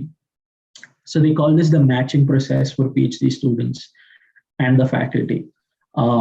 This matching process is very important. Say if you choose a professor, and at the end of say like 1 year, you say that, okay, I don't like his way of working or her way of working, then it's a huge issue that happens. Okay. So only if you're the top preference with the professor and the professor has you the top preference, only then you're matched with that professor. And it usually happens that if not the first, the student usually gets the second preference of the advisor. All right. What? Let me ask you, what prerequisites are required to get into a PhD program? I know you did a master's there, so you must have done some research during your master's. But students who are applying directly for a PhD from India, are they at a disadvantage because they don't have a master's, or do you believe that direct PhD is possible and very doable? Direct PhD is very possible and doable. I know a handful number of students who've come from India into the chemical engineering program after a bachelor's degree.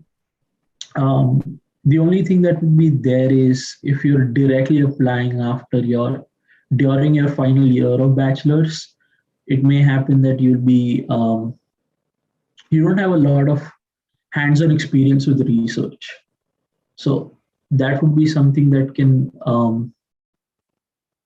stressful during the first year, because you have to give a qualifying examination as well, where you show what research have you completed and you present your work to a committee. So that would be a bit stressful on how you manage the first year. But it is very doable. The classes would be a lot more than what a master's students would be doing. For me, 30 credits were transferred from my master's to PhD. So I only had to do like 4 classes in my entire PhD. And I'm only working on my research now. Awesome. Yes. Awesome. So now, before we move to ASU, and I want to spend the next 10, 12 minutes on ASU, but before we move into ASU, I just want to speak to you regarding, is everything in PhD side self-funded? Or is it funded by the university? Is it funded by the university, the entire program?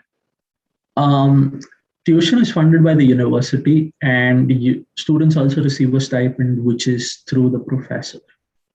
Okay. Does that cover your expenses? Yes, it does cover my expenses, and I roughly save about 25 to 30% of the paycheck. So you get paid bi-weekly. Okay. So it's twice in a month. Okay. So it's very sufficient to have a decent enough lifestyle in a city like Tempe. Got it. All right. And what is the? Let me ask you: if people are going into industry after doing a PhD in chemical engineering, what are the salaries numbers that one can anticipate? I would say it would be at least 20% higher than what a master student would get. Because so what, if you had to quantify it, what would it be? It depends on the type of industry and the type of research that's there. So I don't want to put a ballpark number and disappoint anyone saying that, okay, this is what Bhaumik said and this is what I should get. I don't want anyone going to their hiring manager and saying, this is what Bhaumik said, I want this number. But I'll say it's too. But it's quite respectable. Yes, it is. It's okay. It's 20% higher than what a master student would get. That's great. Bare minimum higher. Great. Okay, let's talk about ASU. Okay, you've seen a lot of international students over the course of the years that you've been at ASU. Okay, what is like the hotspot of ASU when it comes to the type of programs that are out there at ASU that most students gravitate towards, or where the placements are the best? I'll say majority of the students that come to ASU are from computer engineering, software engineering, IT. These are the hot ones. Then there's electrical engineering. There are a lot of business students as well. Business students only have a 9-month program, I feel. So it's an accelerated course which has trimester system.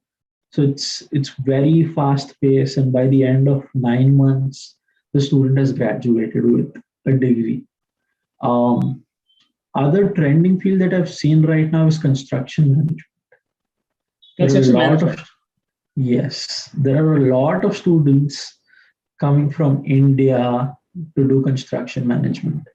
I know a handful number of architects who've come just for the construction management course at ASU. Okay. And do you see the feedback being very positive in terms of getting placed, getting internships, or what is the student feedback, the student experience? As far as I know about my friends, all of them have been placed in the fields that I just mentioned. So there are a lot of hiring opportunities in all these fields. Speaking about myself, I couldn't get an internship with my master's. Every industry that I applied to wanted me to have a work visa before I could start working there. They would not sponsor me. I said, I just want to do this internship. I'll do it on my OPT or CPT. They're like, we're sorry, but we cannot do it.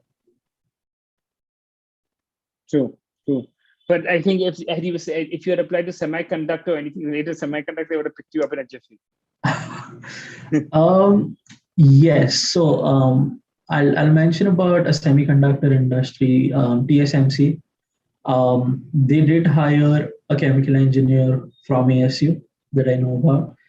The only downside is you have to go to Taiwan and work for a year before you're placed anywhere in the world. Got it. Not bad, and not bad as a place, Taiwan. Yeah, and from what I've heard is they already have a huge campus there.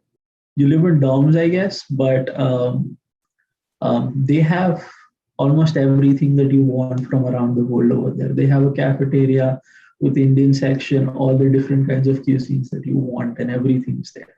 Wow, all the companies are moving, they're gearing towards that. What about the lifestyle at ASU in terms of the environment around ASU, the vibe at ASU? What would you comment on that? It is a fantastic vibe that you get on campus. There are so many students on campus. There are at least 70 to 80,000 students studying at the Tempe campus from undergrad all the way to postdoc as well, including staff, faculty, students, everyone on campus. They account for about 70 to 80,000 students.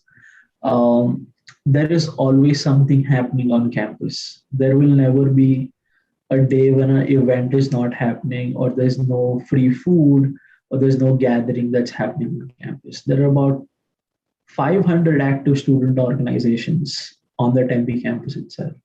So each organization tries to do something or the other throughout the week, and there are weekly meetings as well. So say if you're bored with your studies, you can just hop onto one of these meetings, join the club, and you don't have to pay anything for it. You just show up, and they're very friendly. The environment has been very accommodative. You don't feel away from home at ASU. Okay, because and you probably have you have a little India there, basically. Yes, there are a lot of Indians over here.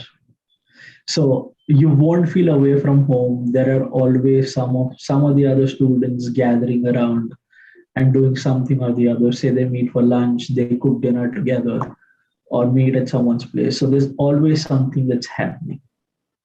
And how expensive is it to live in Tempe and outside vis-a-vis the tuition? I mean, you did a master's, so your master's tuition was what, and what was the living expenses that one can anticipate spending?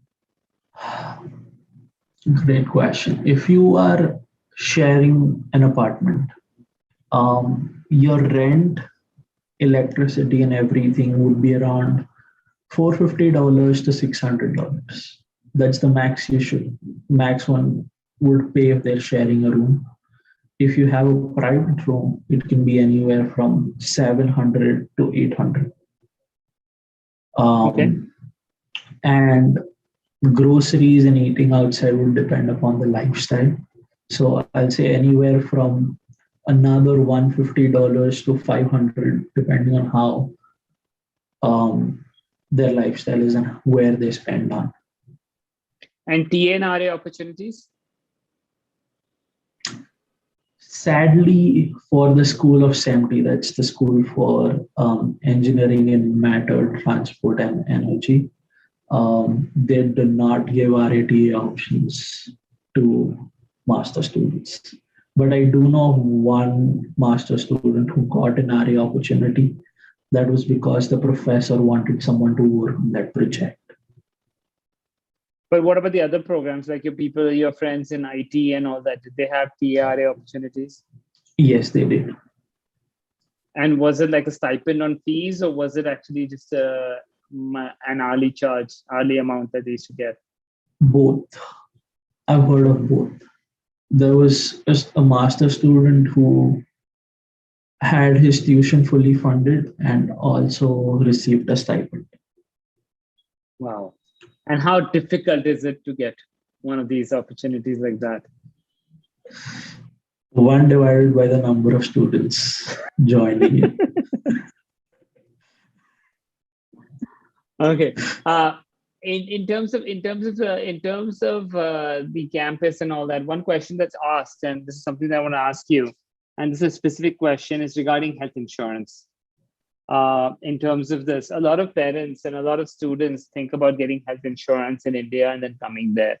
What is your view on that versus taking health insurance in the US? ASU does not allow you the option to opt out of the insurance. So you have to enroll in the insurance provided by the university. It's expensive, but it covers everything. All you have to do is there's a copay associated with every time you visit them, but you don't have to stress about I have to go and do this in my insurance or do this, I need to get this reimbursement done. ASU takes care of everything. Okay. And coming back to what would you tell your experience overall at ASU? Would you recommend the university across the board? You must have got other admits. I mean, in hindsight, would you say this is the place to be? Yes, it's the best place to be. The reason I say that is if you want a city life, you can go to downtown Tempe. If you want to escape the city life, you go just 5 minutes away from downtown Tempe and you're at the Tempe Town Lake. If you go another 10 minutes ahead north, you're in a different park. So if you want solitude, ASU and Arizona is the best place. There are so many places to go for hiking, sightseeing, the Grand Canyon. If you're very frustrated with the heat, you can just drive a couple hours north. There is Sedona, Flagstaff, and the temperatures are very cool over there. So I feel I made the best decision of coming to ASU. The one thing that always keeps me motivated and away from the heat, even if I feel the heat, is the sunsets over here. They're purely magical. They make you feel very belonging to this place. I've never seen a same sunset ever in Tempe or Arizona. Every day there's a new sunset that occurs. How hot is it? You keep on saying heat, heat, heat. What are we looking at in terms of temperature? Peak summer, we can go anywhere from 44 to 48 degrees Celsius. What? You can't go out. It's absolutely impossible to go out at that temperature. But it's dry heat. There's very little humidity. But since the past month and a half, we've been having about 30% to 50% humidity, which is crazy with the amount of heat that's there. With the dry heat, you don't sweat a lot. So you feel fine when you start from home, but if you start walking for like 15 minutes, you'll end up exhausted. You'll be energyless at the end of 15 minutes. So it's usually during the afternoon time from 1 p.m. to 4 p.m. where the sun is very bad. So they say don't stay outdoors for a long time, drink sufficient amount of water, keep replenishing your electrolytes, and that's about it. Great. Hi, Mustafa. Just a couple Hi, of Suraj, minutes. sir. Hi. Coming back, Baumek, in terms of otherwise the rest of the year, what is the temperature like? We have the temperature ranges from 35 to 40 for about 6-7 months, apart from the peak summer. And then in November, like starting October and November, we drop down to the 20s.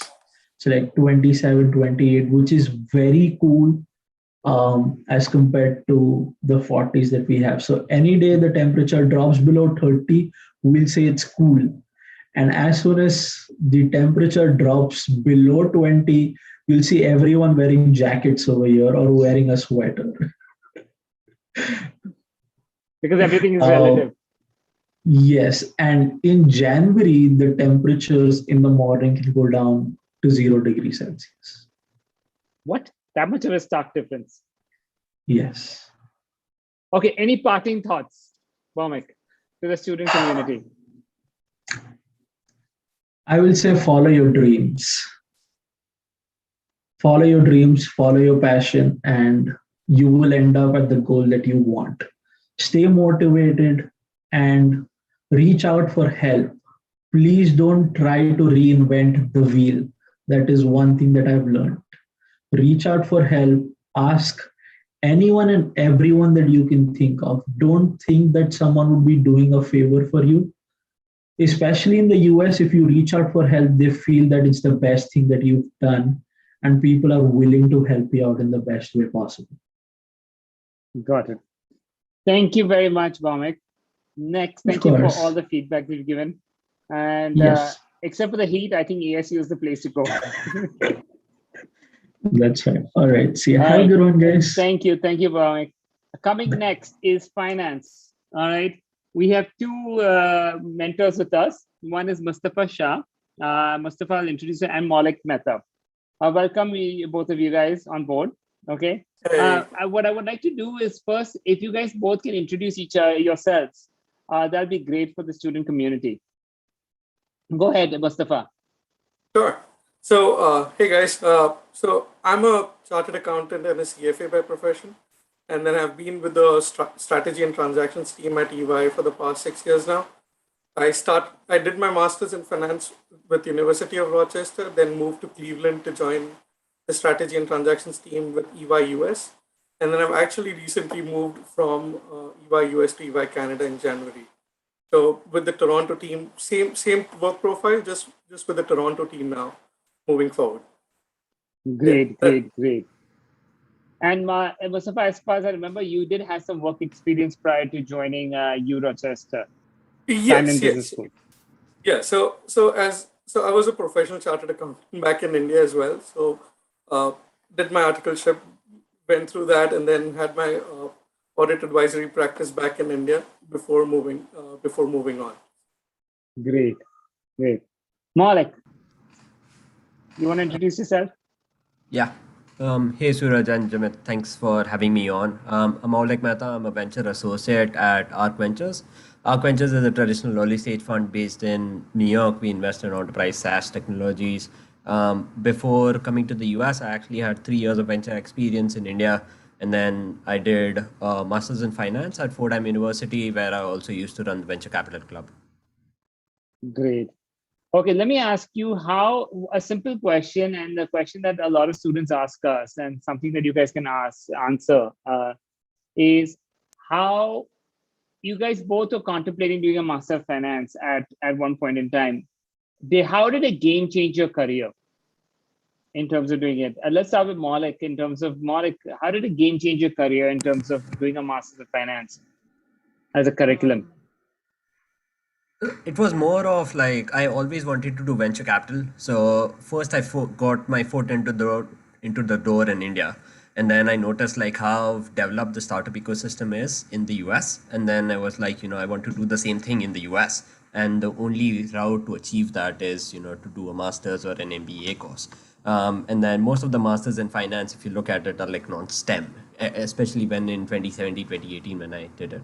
So, I just thought, if I want to work in the US in venture, masters would be the only route to do it. And then I also felt like the startup ecosystem in India was like a bit stagnant in terms of like there was a lag between like Series A funds, Series B funds, like early stage fund and a growth equity fund in India.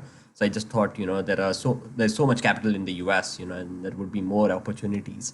And then I'll look at startups with like proprietary ideas as compared to India, where you may or may not notice a lot of startup since there is a lack of capital. Okay. And what about you, Mustafa? Yeah, so while I was in my audit practice here, I came across a valuation project where we had to value a reverse merger for a distressed company. So that actually piqued my interest in corporate finance and valuations as a subject. And I thought getting a master's in finance, specifically in US, would be a great door to look into, because I think just on my experience, I've understood that the capital markets here in the US are much more developed and much more nuanced when you're looking into when you're looking into these aspects as compared to India. And I think masters in finance gives you a very good bootleg to move forward in that space here. Okay, from transitioning the work environment from India to US, do you find any difference in the type of environment that exists? Having worked in India, both of you guys having worked in India. Sure. So I mean, I could go first here. I understand the work culture. I think it's very different when you're comparing between India and US or Canada. So just to give you an example, like you would start your day early here in the US. At least from my experience, you would start around 7:30, 8 a.m. in the morning and try to have slower evenings yourself if possible, just based on your client demands. And I think another factor that I think is the working style here is very result driven. Everything is dependent on what is needed from you and what your deadlines are. So there is enough flexibility, at least in my job, to build your own schedule if you need to, based on your meetings and your personal commitments as well. So, and this has become actually very apparent in our post-pandemic situation from your work from home, where it's very dependent on your results that you're providing and not really on the clock that you're taking on your timesheets. So yeah, so I think those are the few differences that I've noticed here. And what about in Canada? You said it's different in US and Canada. Sure. And so yeah, so again in US and Canada, just based on my nuanced experience, I felt that people afford more family time here in Canada versus the US. Like just there's an apparent differentiation between your work life and social life. A very specific example that I just went through is that people treasure their summer days. So if there's summer in Canada, people will not like work in the evening. So like that's very specific, and people will take their vacation days in during the summers to enjoy and travel and enjoy the sunshine out. So they make a very conscious effort to do that here. Same company, two different locations. Is the culture different? Yes, I would say it's different. It's also different because of the cities that you are in. I was in Cleveland, which is a tier 2 city, I would say, in the US, versus Toronto being a more metropolitan city. But yes, there is that stark difference between affording more family time and being more available to take holidays around during the summers. Yeah. So there is that. Malik, your view perspective, because you're on the heart of Wall Street, heart of New York City, where you're dealing with a lot of early stage companies, evaluating companies to see whether it makes sense from an investment perspective. What is your view transitioning? Because you spent 3 years, I know, in Mumbai Indians, if I'm not mistaken, prior to this. And what is your view in terms of the transition? I feel I would agree with most of the points Mustafa made, especially on the transitioning. I feel you have a lot more freedom. You are much more independent in the US as compared to India. You still work long hours in both countries, but I feel like you have all of the responsibilities started out for the week or the month, and then you are like given the freedom and the independence to deal with that however you want. there's no one to ask you how was your day or what did you do for the day or like, for the week, for instance. So you have like all the freedom in the world to do it, and it's much more result oriented, right? So the manager would probably ask you like maybe do like a midweek check-in or like a one-on-one session every week to see what are you working on. And then I feel like that, so I have like one-on-one sessions with my manager every week where we just talk about life. We just talk about like how our social life is, what we are trying to accomplish in terms of like, for the rest of the year, what fun stuff we did or the weekend. So I think it's a lot more, I think it's a fine balance between, enjoying life at the same time and then, taking time off, as Mustafa mentioned, and then, accomplishing goals at the same time. And it's just not work. I was on Wall Street and I used to work 6 or 7 days a week. Is that still true nowadays? So what is in the No. work-life balance? I mean, work-life balance is, I won't say it's great, but I mean, I don't work weekends, but I work a lot on So weekdays. typical week. I would spend a lot of time on Mondays and Tuesdays to do like sourcing startups, writing investment memos. So ideally, I would work from like about 9 to about 10 p.m. in the night. And then Wednesdays and Fridays are much more relaxing. So I would work more like 9 to 7. And then Thursdays is the time where I get to present all of my companies to the investment committee. So which is much more like 97 again. So I think I would work like about 65 to about 75 80 hours a week. But I don't really work on weekends, but my manager does. So if there is a fire alarm, I may have to step in, but I mean I think most of the weekends I have it to myself. Great, Mustafa. Yeah, so that's very dependent on the engagement that you're in. Sometimes the engagement is just the turnaround time on the engagement. So sometimes you're in an engagement where it's a 2-day deadline that you need to work through, and then you just power through even if it comes on a weekend. But if the turnaround time is, say, I would say of a transaction around 2 to 3 weeks, I think that affords you some weekend time. But then again, right, so you can always build your schedule around it. So if you have two engagements, that is, one is more prioritizing over the other, you prioritize that, work through it, and then try to get some time off. And again, just on a work on a weekly basis, I would say around 60 hours. 60 hours, I think, is like a good benchmark. So I guess the finance industry is, from what I'm hearing from both of you in two different fields, it does require a lot of effort. You can't take it like the 9 to 5 job in terms of looking if you want career progression. So Mustafa, obviously you've been in the consulting environment and you're doing financial due diligence and corporate strategy, etc. What is the career progression for you? I mean, there has been a lot of growth opportunities and career opportunities to work from and gain good exposure and skill based.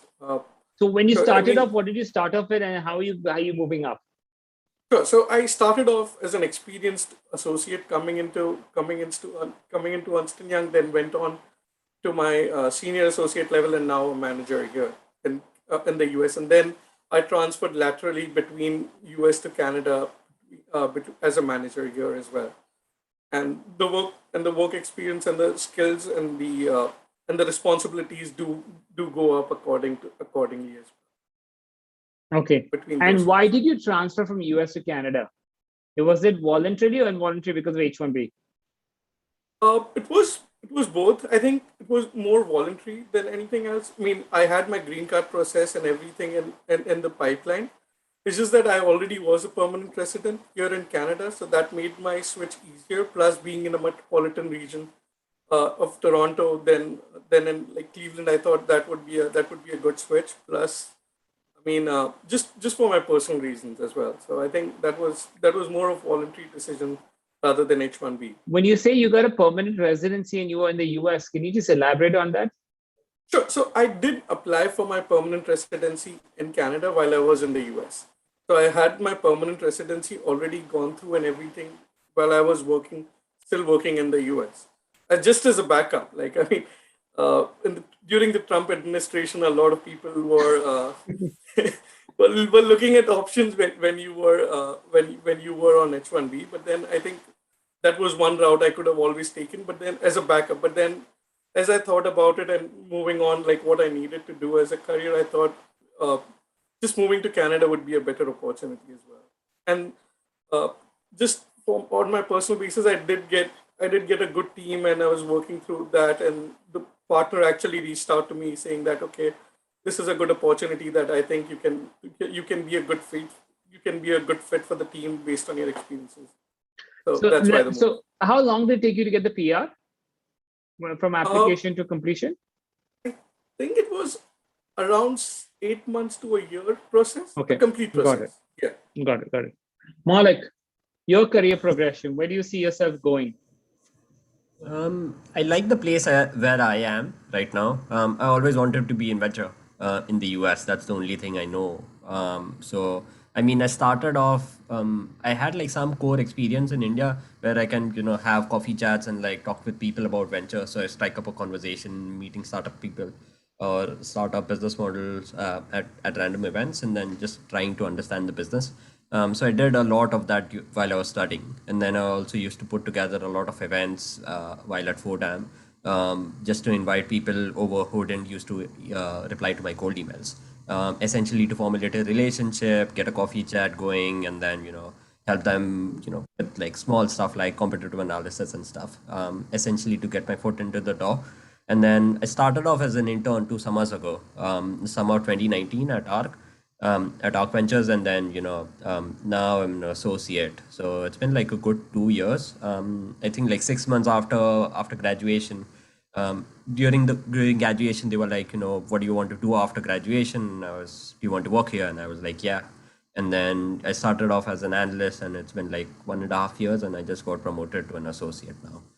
So I think most of the progression is good, as long as your deals go well, right? So you will always have a track record, and then they will look at your track record and see how the companies are performing. If your companies are not doing well, then there would be a day where you will be fired. So it depends on if your seed companies raises a follow-on financing round in the 18 months, then you'll receive a big fat bonus. Otherwise, you'll be fired. So basically, what you're saying is, let me ask you a question. From what you're indicating to me is that you have the opportunity to fund companies. Yeah. Your recommendations. I am so we have a very lean team of like 3 people and 2 partners. So the partners don't really source. It's all up to the analyst, associate, and the principal to source deals. And one of them is like portfolio. So there's just 2 people in the investments team.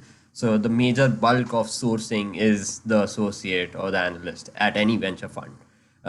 So most of the deals, even though I would write a recommendation, I'm not the decision maker, but I am responsible to get in good deals, which could be portfolio companies sooner, right? And then if the portfolio companies raises a follow-on financing round generally in 18-month period, that's where the companies are doing well. If they don't in a 24-month period, then the company is not doing well, and then there is always a chance that the money could be burnt off, right? Okay. So are they funding are they sponsoring H1B as well? Yeah.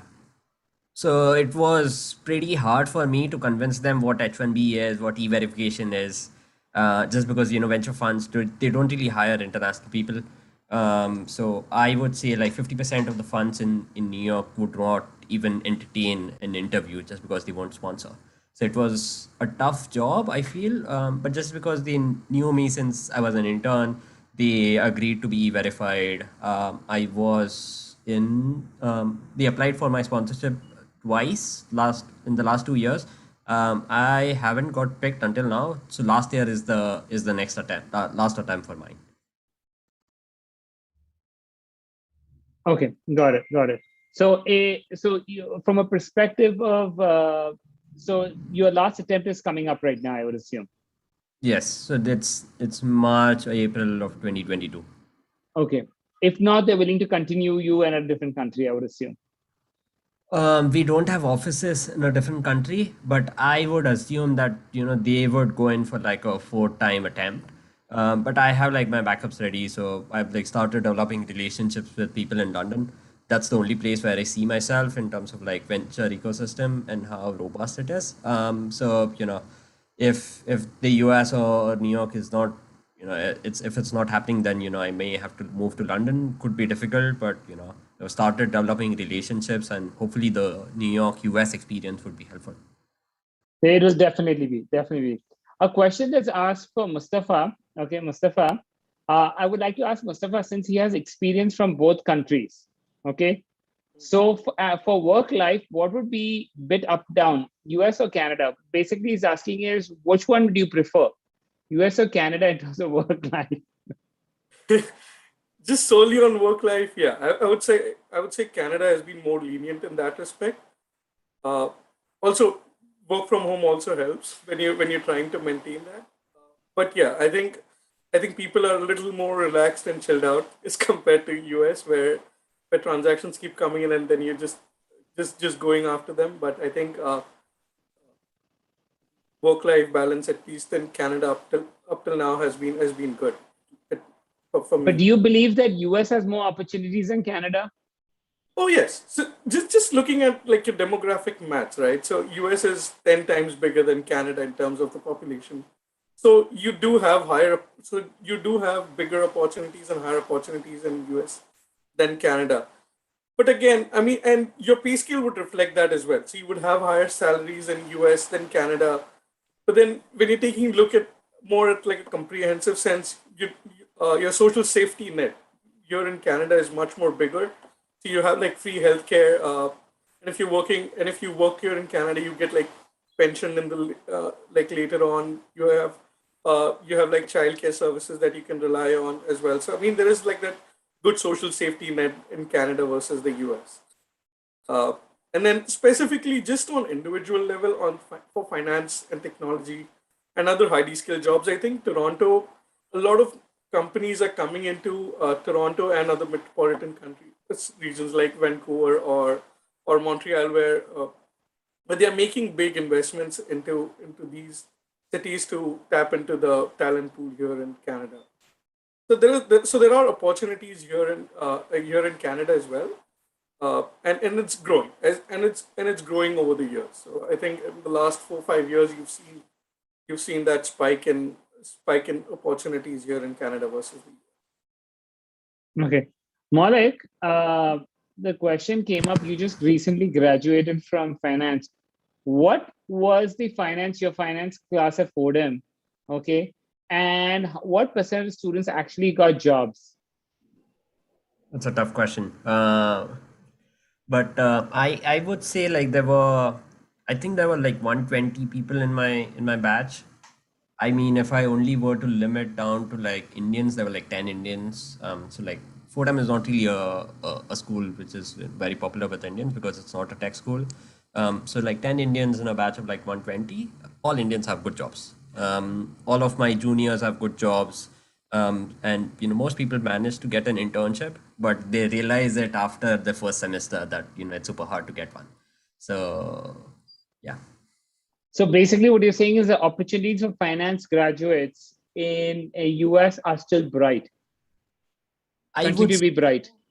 I would say so, but it's also a lot more effort on your part. If you are only here to, walk the Brooklyn Bridge or like, look at the 9/11 memorial in the first semester, then it's not going to happen, right?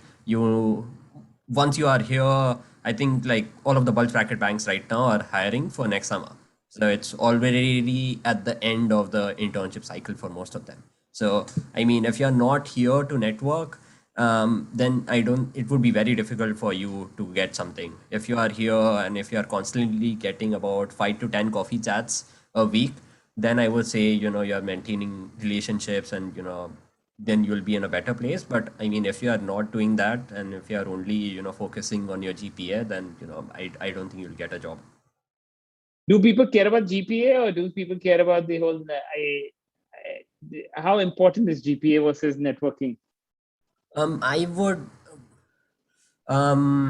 I think it depends on what sector you want to work in. So, like for instance, for venture capital, no one asked me my GPA. My GPA was in the first semester was 3 because I was just going to startup events and not looking at my classes. But I improved it with the 3.6 by the end of the course. But if you want to work for a bank, 3.5 is the cutoff, and if you are below that, then I don't think banks would entertain. So I think it depends on what field you want to work for. Like venture, no one asked me what my GPA is. Everyone was like, what are some of the deals you are seeing? How many people do you know in venture? And since you are an immigrant, how do you feel like, you don't have a network here, right? So how are you trying to cross that path, get good deals and understand the startup ecosystem? Got it. And H1B, the big banks were recruiting H1B. Did H1B turn out to be an issue or not really? So it depends. Like if you look at consulting or like audit or advisory, EY and Deloitte would be the ones to sponsor. KPMG does not. Some banks do, some banks don't. Like Wells Fargo does not, but Goldman, JP Morgan, Morgan Stanley, most of the banks would sponsor, and the salaries of our banks would be top notch. So I would say the easiest route would be to get into a school, probably network, get a referral, apply for an internship, work at a bank for the summer, and then try to get a return offer. And then, H1B is good, sorted, and you also have a good offer and you have good money. Okay. There was a question, Mustafa, there was a question, getting a PR in Toronto is way too difficult as compared to other countries. Is it true? Yeah, I mean, yeah, you could say that in that sense. Like, I mean, I think the CRS scores and the cutoffs have been high, but I think, I mean, when you're comparing it to the US as a relative benchmark, getting a green card in the US versus getting a PR in Canada It's like very different. it's like baby steps versus big strides. Exactly, exactly. The Yeah, comparison. Okay. yeah. Just one question that I have for both of you with respect to finance in general. Okay. Is when you say the big banks all are recruiting and all that, all right, I just want to understand, is the market still continues to be actually I mentioned this continues to be right, which you said yes, it does continue to be right. Okay. But the follow-on question to that, I actually missed it. I was thinking about it when I was speaking to this Mustafa, this Malik, and then I totally skipped it when I asked this question. Okay. Has to do with, let me just think, I just forgot what the question was.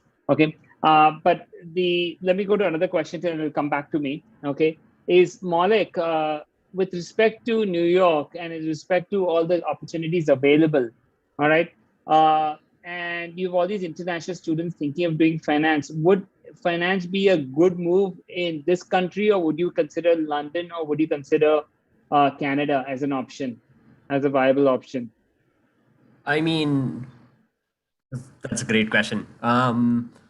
It also depends on the long-term outlook. Like if you want to immigrate to the US and probably get like a green card and citizenship in the US, that's probably not happening. You may want to look for separate or better alternatives, as like Mustafa mentioned with Canada. But I mean, like in terms of like core education and the skill set you'll gain is top notch. I think you'll learn a lot more in the US as compared to the other countries. I mean, London and Canada could be on par too, but I mean, the best people are in New York. Everyone wants to come to New York in terms of like opportunities, and you'll tend to work with probably a lot more smarter people than you are. So you'll try to gain off and learn off from them, and then it's a very competitive market, right? So it will tend to push you. But if you do well, if you network well, I feel there is a good chance that you can make it. And there's like everyone knows the saying, but if you can make it in New York, you can make it anywhere. So and most companies will value the experience you have in such a developed country, in the US and in New York.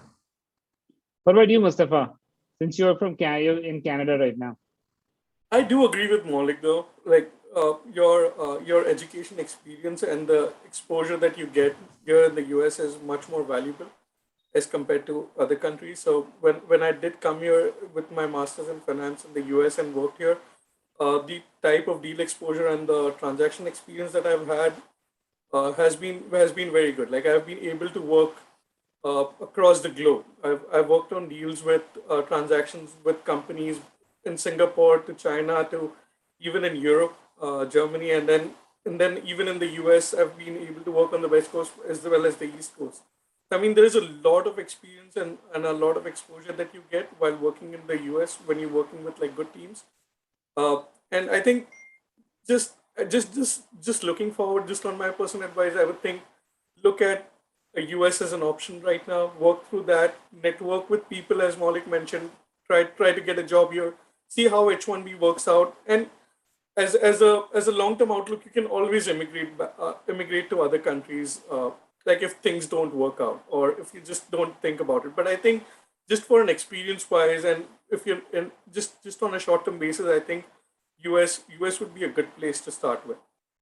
And plus, I think the skill set, the type of work that you do will easily be transferred to other countries. One last question came back to me. MBA versus MS in finance. Okay. Do you see a reason to do an MBA? I mean, did you feel that you were considered so-called inferior because you did an MS in finance over MBA? And do you feel MBA to be competing in the same type of jobs? Who wants to start this one? This is the last question I'm going to pose to you guys. I can start. I feel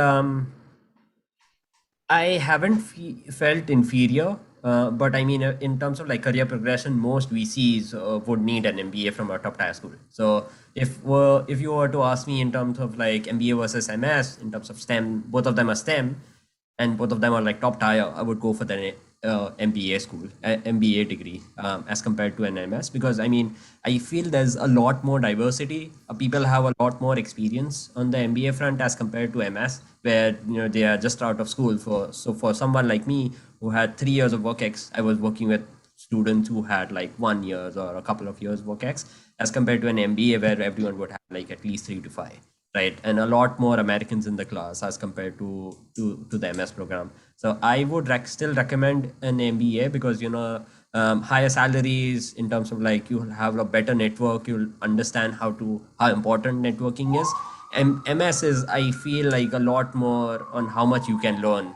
I don't feel like the career centers are fully devoted to help MS people as compared to MBAs, because Okay, let me rephrase the question. MBA, MS in a top school versus MBA in an average school, because you don't have the work experience requirement. What would you do? I would go top school, but in a metropolitan city, so that it gives me networking advantage. For an MS or an MBA? MBA in an MS average school, MS in a top school. What would you do? I would pick a program which is in a metropolitan city. If both of them are in the same city, I'll go for the MS with a higher brand school name. Mustafa, what would you do?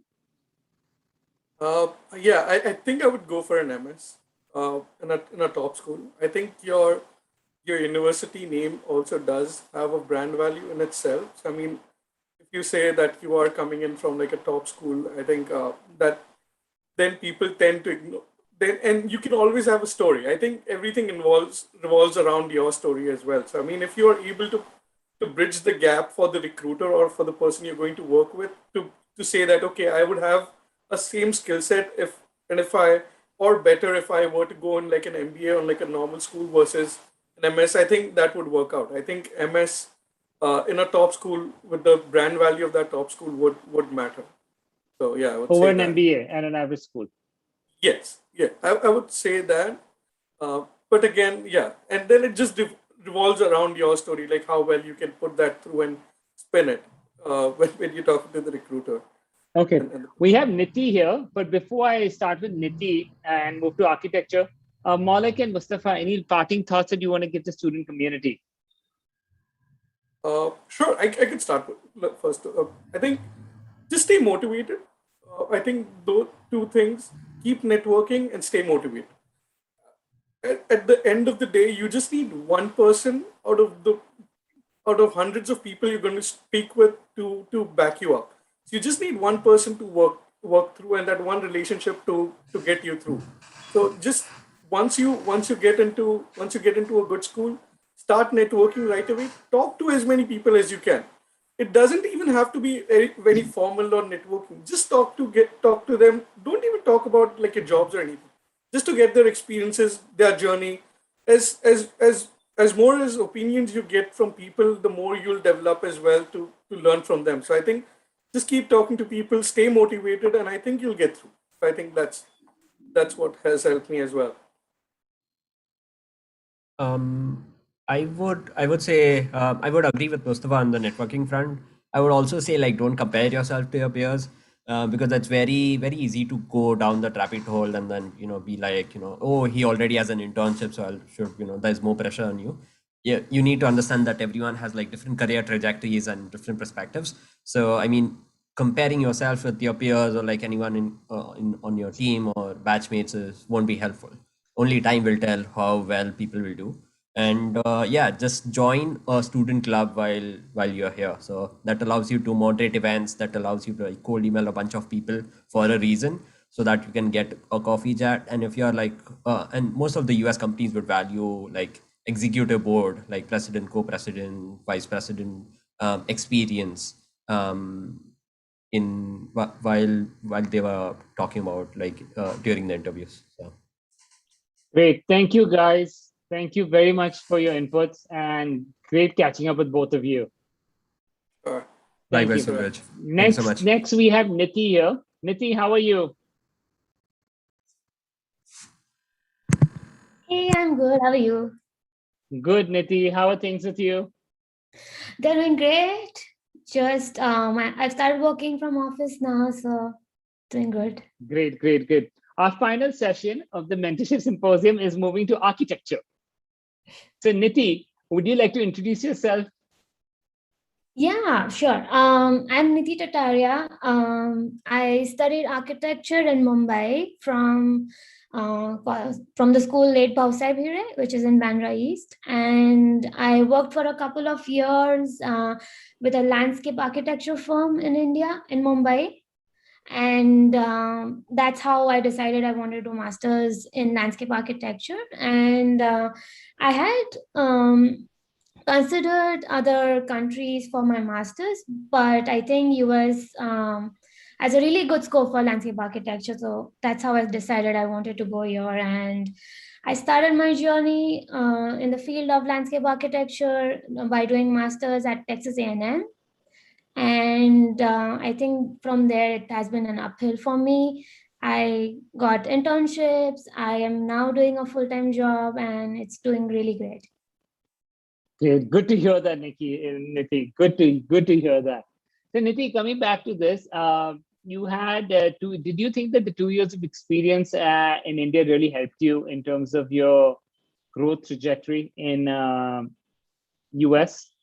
Yes, I think it did really help me because I was well versed with landscape architecture. I knew what landscape architecture is. It helped me when I was studying at Texas A&M.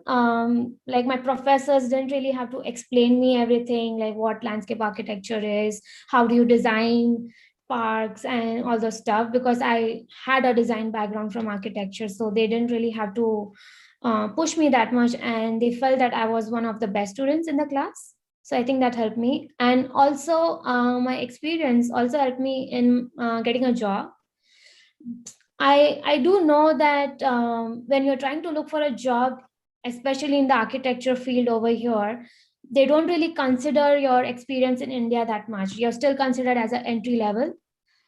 But I think since you have already worked in a firm, or you already have that experience of working in an office, you really like get into the workflow of the firm over here really quick, and then they observe that, and then you get more opportunities in your internship as well as in full time. So I think it definitely helps. And I've also seen it because I had that 2 years of work experience. I was pretty sure I wanted to do landscape architecture. I've seen a lot of people who directly go from their undergrad in architecture into masters, and they just select one of the like specialization based on their based on their knowledge, what they studied in undergrad. But I think sometimes they really get confused and they feel like in the first year that, oh, this is not for me, and they end up moving to some other master's course. So I think I've also seen that, but it all depends on that like person. I feel. So moving to Texas A&M, and what when you decided to go to Texas A&M vis-a-vis other programs, question for you is, what are the diversity of students, and because you went to MArch, and I went into Masters of Landscape Architecture, so it was a okay, bit so different. okay, fine. So the question is, what about the other students going into architecture, masters in architecture? Were they all freshers, or did many of them have work experiences? If you must have interacted with them. Yes, I did. So you will find a mixture of both, because mostly in the master's program, there's a lot of diverse population. And I've seen a lot of like the locals don't end up doing masters over here because they already do their undergrad. So you'll see a lot of the master's population are international students, and that's the reason there's a lot of diversity in those programs. And in terms of experience, I think only a few people have that experience. Most of them don't really end up taking that professional exposure before like going into masters, but I think they still do well because they have already done their undergrad and masters, so I think it helps them. Okay, from what are the trending careers in architecture other than landscape? So I would say like there are like after you've studied architecture, there are a lot of options that you can get into. If I were to categorize each of the options, it would be in three categories. One would be design oriented, second planning oriented, and third management oriented. And in design oriented, you can like go into architecture itself. You can do sustainable architecture, you can do landscape architecture, and then there's also urban design and interior design. So all these options are available to you after you do architecture. If you are a person who is more planning oriented, you can go into urban planning. You can also do land and property development, which is, I think, a more of a mixture of planning and finance. And if you like more management oriented, like you want your specialization to be management oriented, you can do project management. So I think there are a lot of possibilities that you can get into. But one thing which I realized was important over here when I was moving from architecture to landscape architecture, when I was applying for landscape architecture programs, people over here consider it as a career change. So you might end up doing 3 years of master's course, which is really important for you to consider if you're selecting like something like landscape architecture or urban design. So you need to reach out to the universities and select your master's program accordingly. But out of the design, the way you said design, planning, and management, what pocket is where the jobs are? I would say the jobs are everywhere, but in project management, since it's more like a vast area, it's not just architecture students who will be studying in project management. There are more jobs in management oriented field, because you'll see engineers, you'll see architecture students, and even like finance students. There are many. It's not necessary that you need to have an architecture background if you want to go into project management. So because of that, project management obviously will have a lot of jobs. But if I were to compare design and planning, I think it's equal job opportunities. Okay, how difficult? What are the job prospects for a complete fresher in architecture? In terms of in the US, what percent of students actually got jobs in your class? So that's really funny because I graduated during COVID, May 2020. So that's a perfect time to ask you that question. Yeah, so a lot of people didn't get jobs because the job market was down and a lot of people were not getting jobs. And since my full class, all of my class were international students, so we have that thing where you are on visa and you need to find a job in 60 days after you graduate. So since I had already done an internship and I was getting a full-time job over there, I got a job offer before COVID happened. So it happened well with me, but I had also seen that a lot of people who had job offers, the offers were taken back because the company had a hiring freeze. So I think that was really bad. Um, but I think now I'm seeing a lot of job opportunities coming up in the field back. So I think it's getting better now after COVID. So there are a lot of opportunities, especially there are also opportunities where the firms are offering remote working. So you're not really like you can apply for those opportunities even if you're not living there. So the Black Swan event did impact the architecture industry. Yeah, it did. Okay, but you see a comeback. Yes. The 2000, when you initially got in and when you're speaking to your seniors, were all placed or were they still, there was a 50-50 or what is the ratio of people getting placements? I think most of them get the jobs. Most of them really get the jobs because you have opportunities like career fairs and if you apply for the right jobs, you get it. It's obviously not that easy because I know in India also in the architecture field, you have to really like apply for a lot of jobs and then you get one. I think it is similar here, but if you apply for the right jobs and your portfolio is really strong, then you might end up getting it. And networking is also the key. Yeah. When you say a portfolio is strong, how do you design the portfolio? Is it the curriculum that you actually have there that helps you design the portfolio, or do you need to do anything more for the portfolio? It's both. Your studio work or the projects that you do in school should be good. That helps. You can put those in your portfolio. Also, the work that you do during your internship helps. So that, for example, there's a lot of. So, for example, during internship, you might be able to work on construction documents. So you can add those things in your portfolio, and it really helps you in getting jobs. You can show that you have that experience. So what is the interview process for an architectural firm? For an architecture firm, I think it depends on how big or small that firm is. If the firm is like a multinational firm, then you will have like a HR phone interview first, and then you will go into like there'll be not more than like 2 or 3 rounds of interviews. But if it's a really small firm, I think it's just one interview, which is directly with a senior associate. And then a decision is made. I think that's it. So that is how it goes. And usually the interview is based on your resume and your portfolio. So again, portfolio is very important. Okay. A question came up. I graduated last year as a BArch. I'm working as an architect right now. I'm interested in landscape architect for the fall of next year. Okay. Similar to what you were thinking. Okay. Yeah. How I really don't have experience in that area. Does that affect the application? I don't really think so. It affects the application per se for your education or for the master's program. But I would say you can highlight any outdoor related design work that you have done in your work right now. I'm pretty sure like you might have done some master planning or something. So you can highlight that. And it's okay if you don't have that experience. It's just like it happened that I had that experience.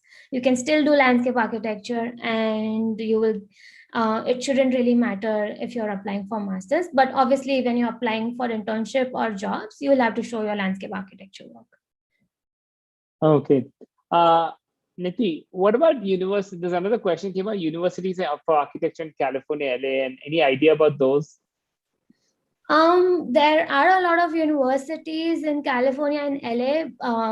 So I can give my experience because I did get like an I got my I was like University of Southern California. I got admit over there, and I was considering it because their program is really nice. But LA or California, anywhere in California, your like stay expenses, everything is going to be really high. Since like I was going into landscape architecture, I had to, my master's course were 3 years. So you can just multiply that by 3 years, and plus obviously the fees are also high in California. So I think that was one of the things which I realized that I didn't really want to spend that much. And also when I was applying, most of the courses were non-STEM. So you have no guarantee that you're going to stay here for longer. So I think if you are considering like universities, I would say consider STEM universities, and also see where you're getting scholarship opportunities. That really helps. California is good. Obviously, if you studied in California, you are more capable of getting a job in California, so that would help. But if you're okay with spending that much money, then I think you can go there and Okay, what study. about any professional certifications you require in architectures? Yes, so as in India, you need to get licensed to become a licensed architect.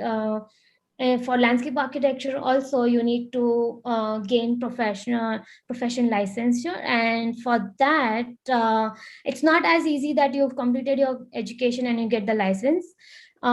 Each state have their different requirements, and for example, in Texas, that I'm right now in Texas. So Texas has for the license that I need to get, I need to give 4 exams, and also there's I need to gain 6 months of work experience after graduation.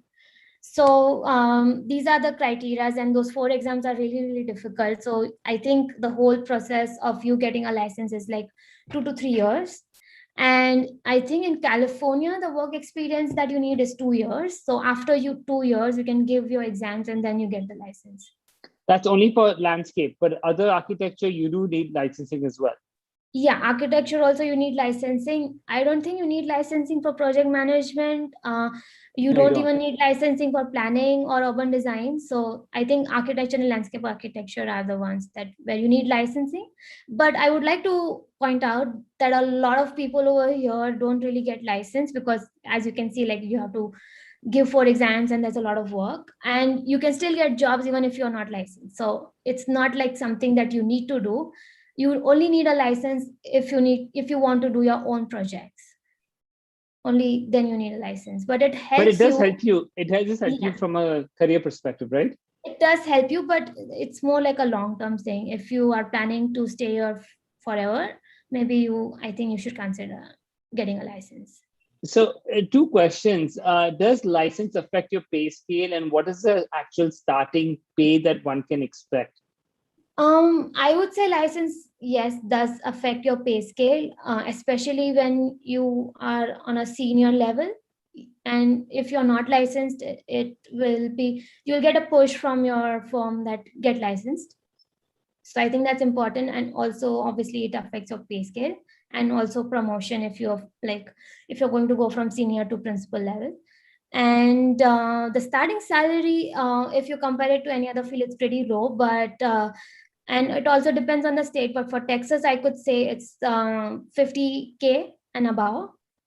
And it also depends on your work experience. Like if on an entry level, if you have some work experience, you can negotiate and you can get a bit more.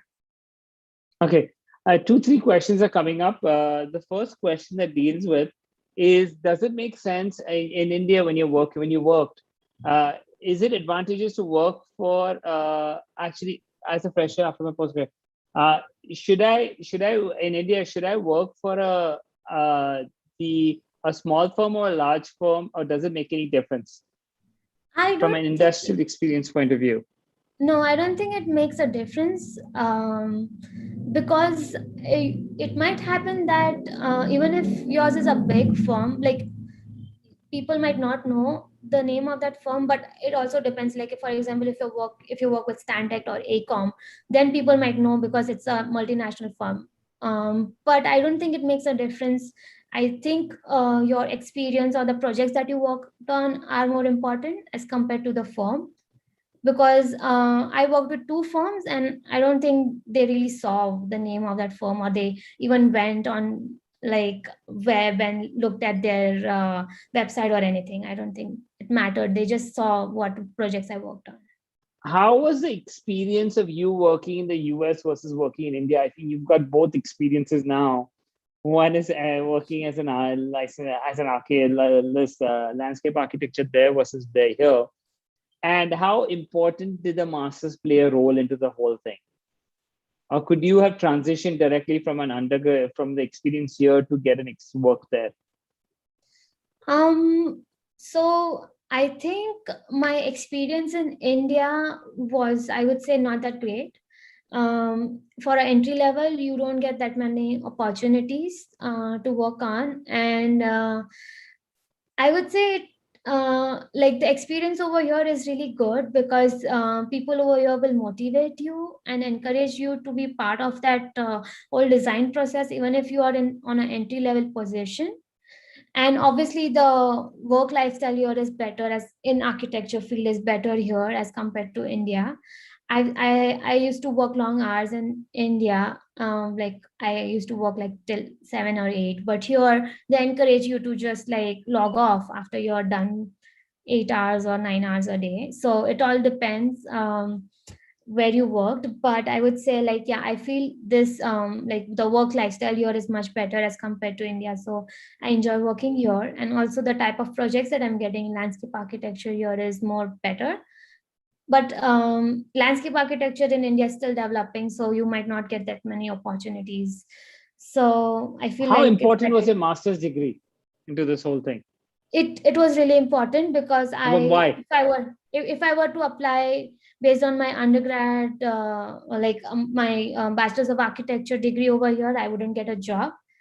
My master's played a role in getting a job because they see that you have that experience in this state, so you can easily get a job. It's really important for firms over here to see where you get your education from, and if they are not aware of the education that you get in India, they obviously won't hire you. Okay. Do you believe that recruitment varies from from if you go to an Ivy League college or if you are at USC compared to Texas A&M?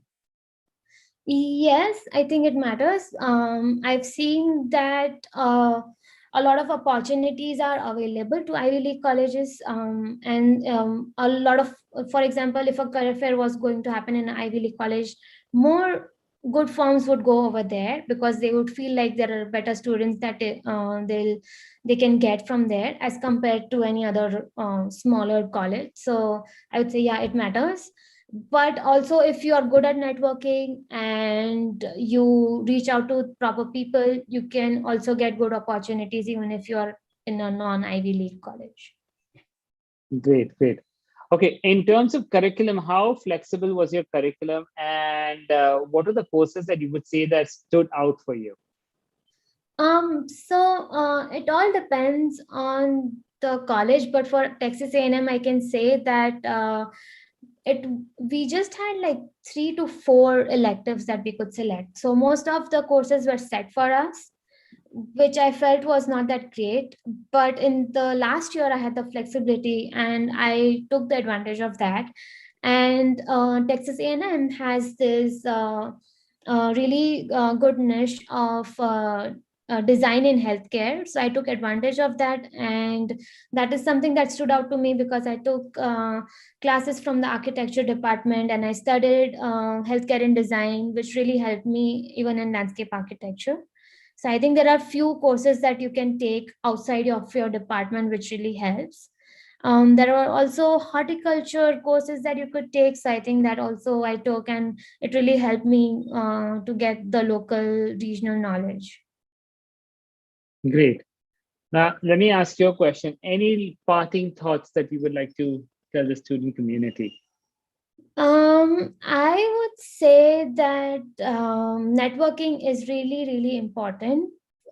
Even if you just like started your education in the university, start networking on the first day itself.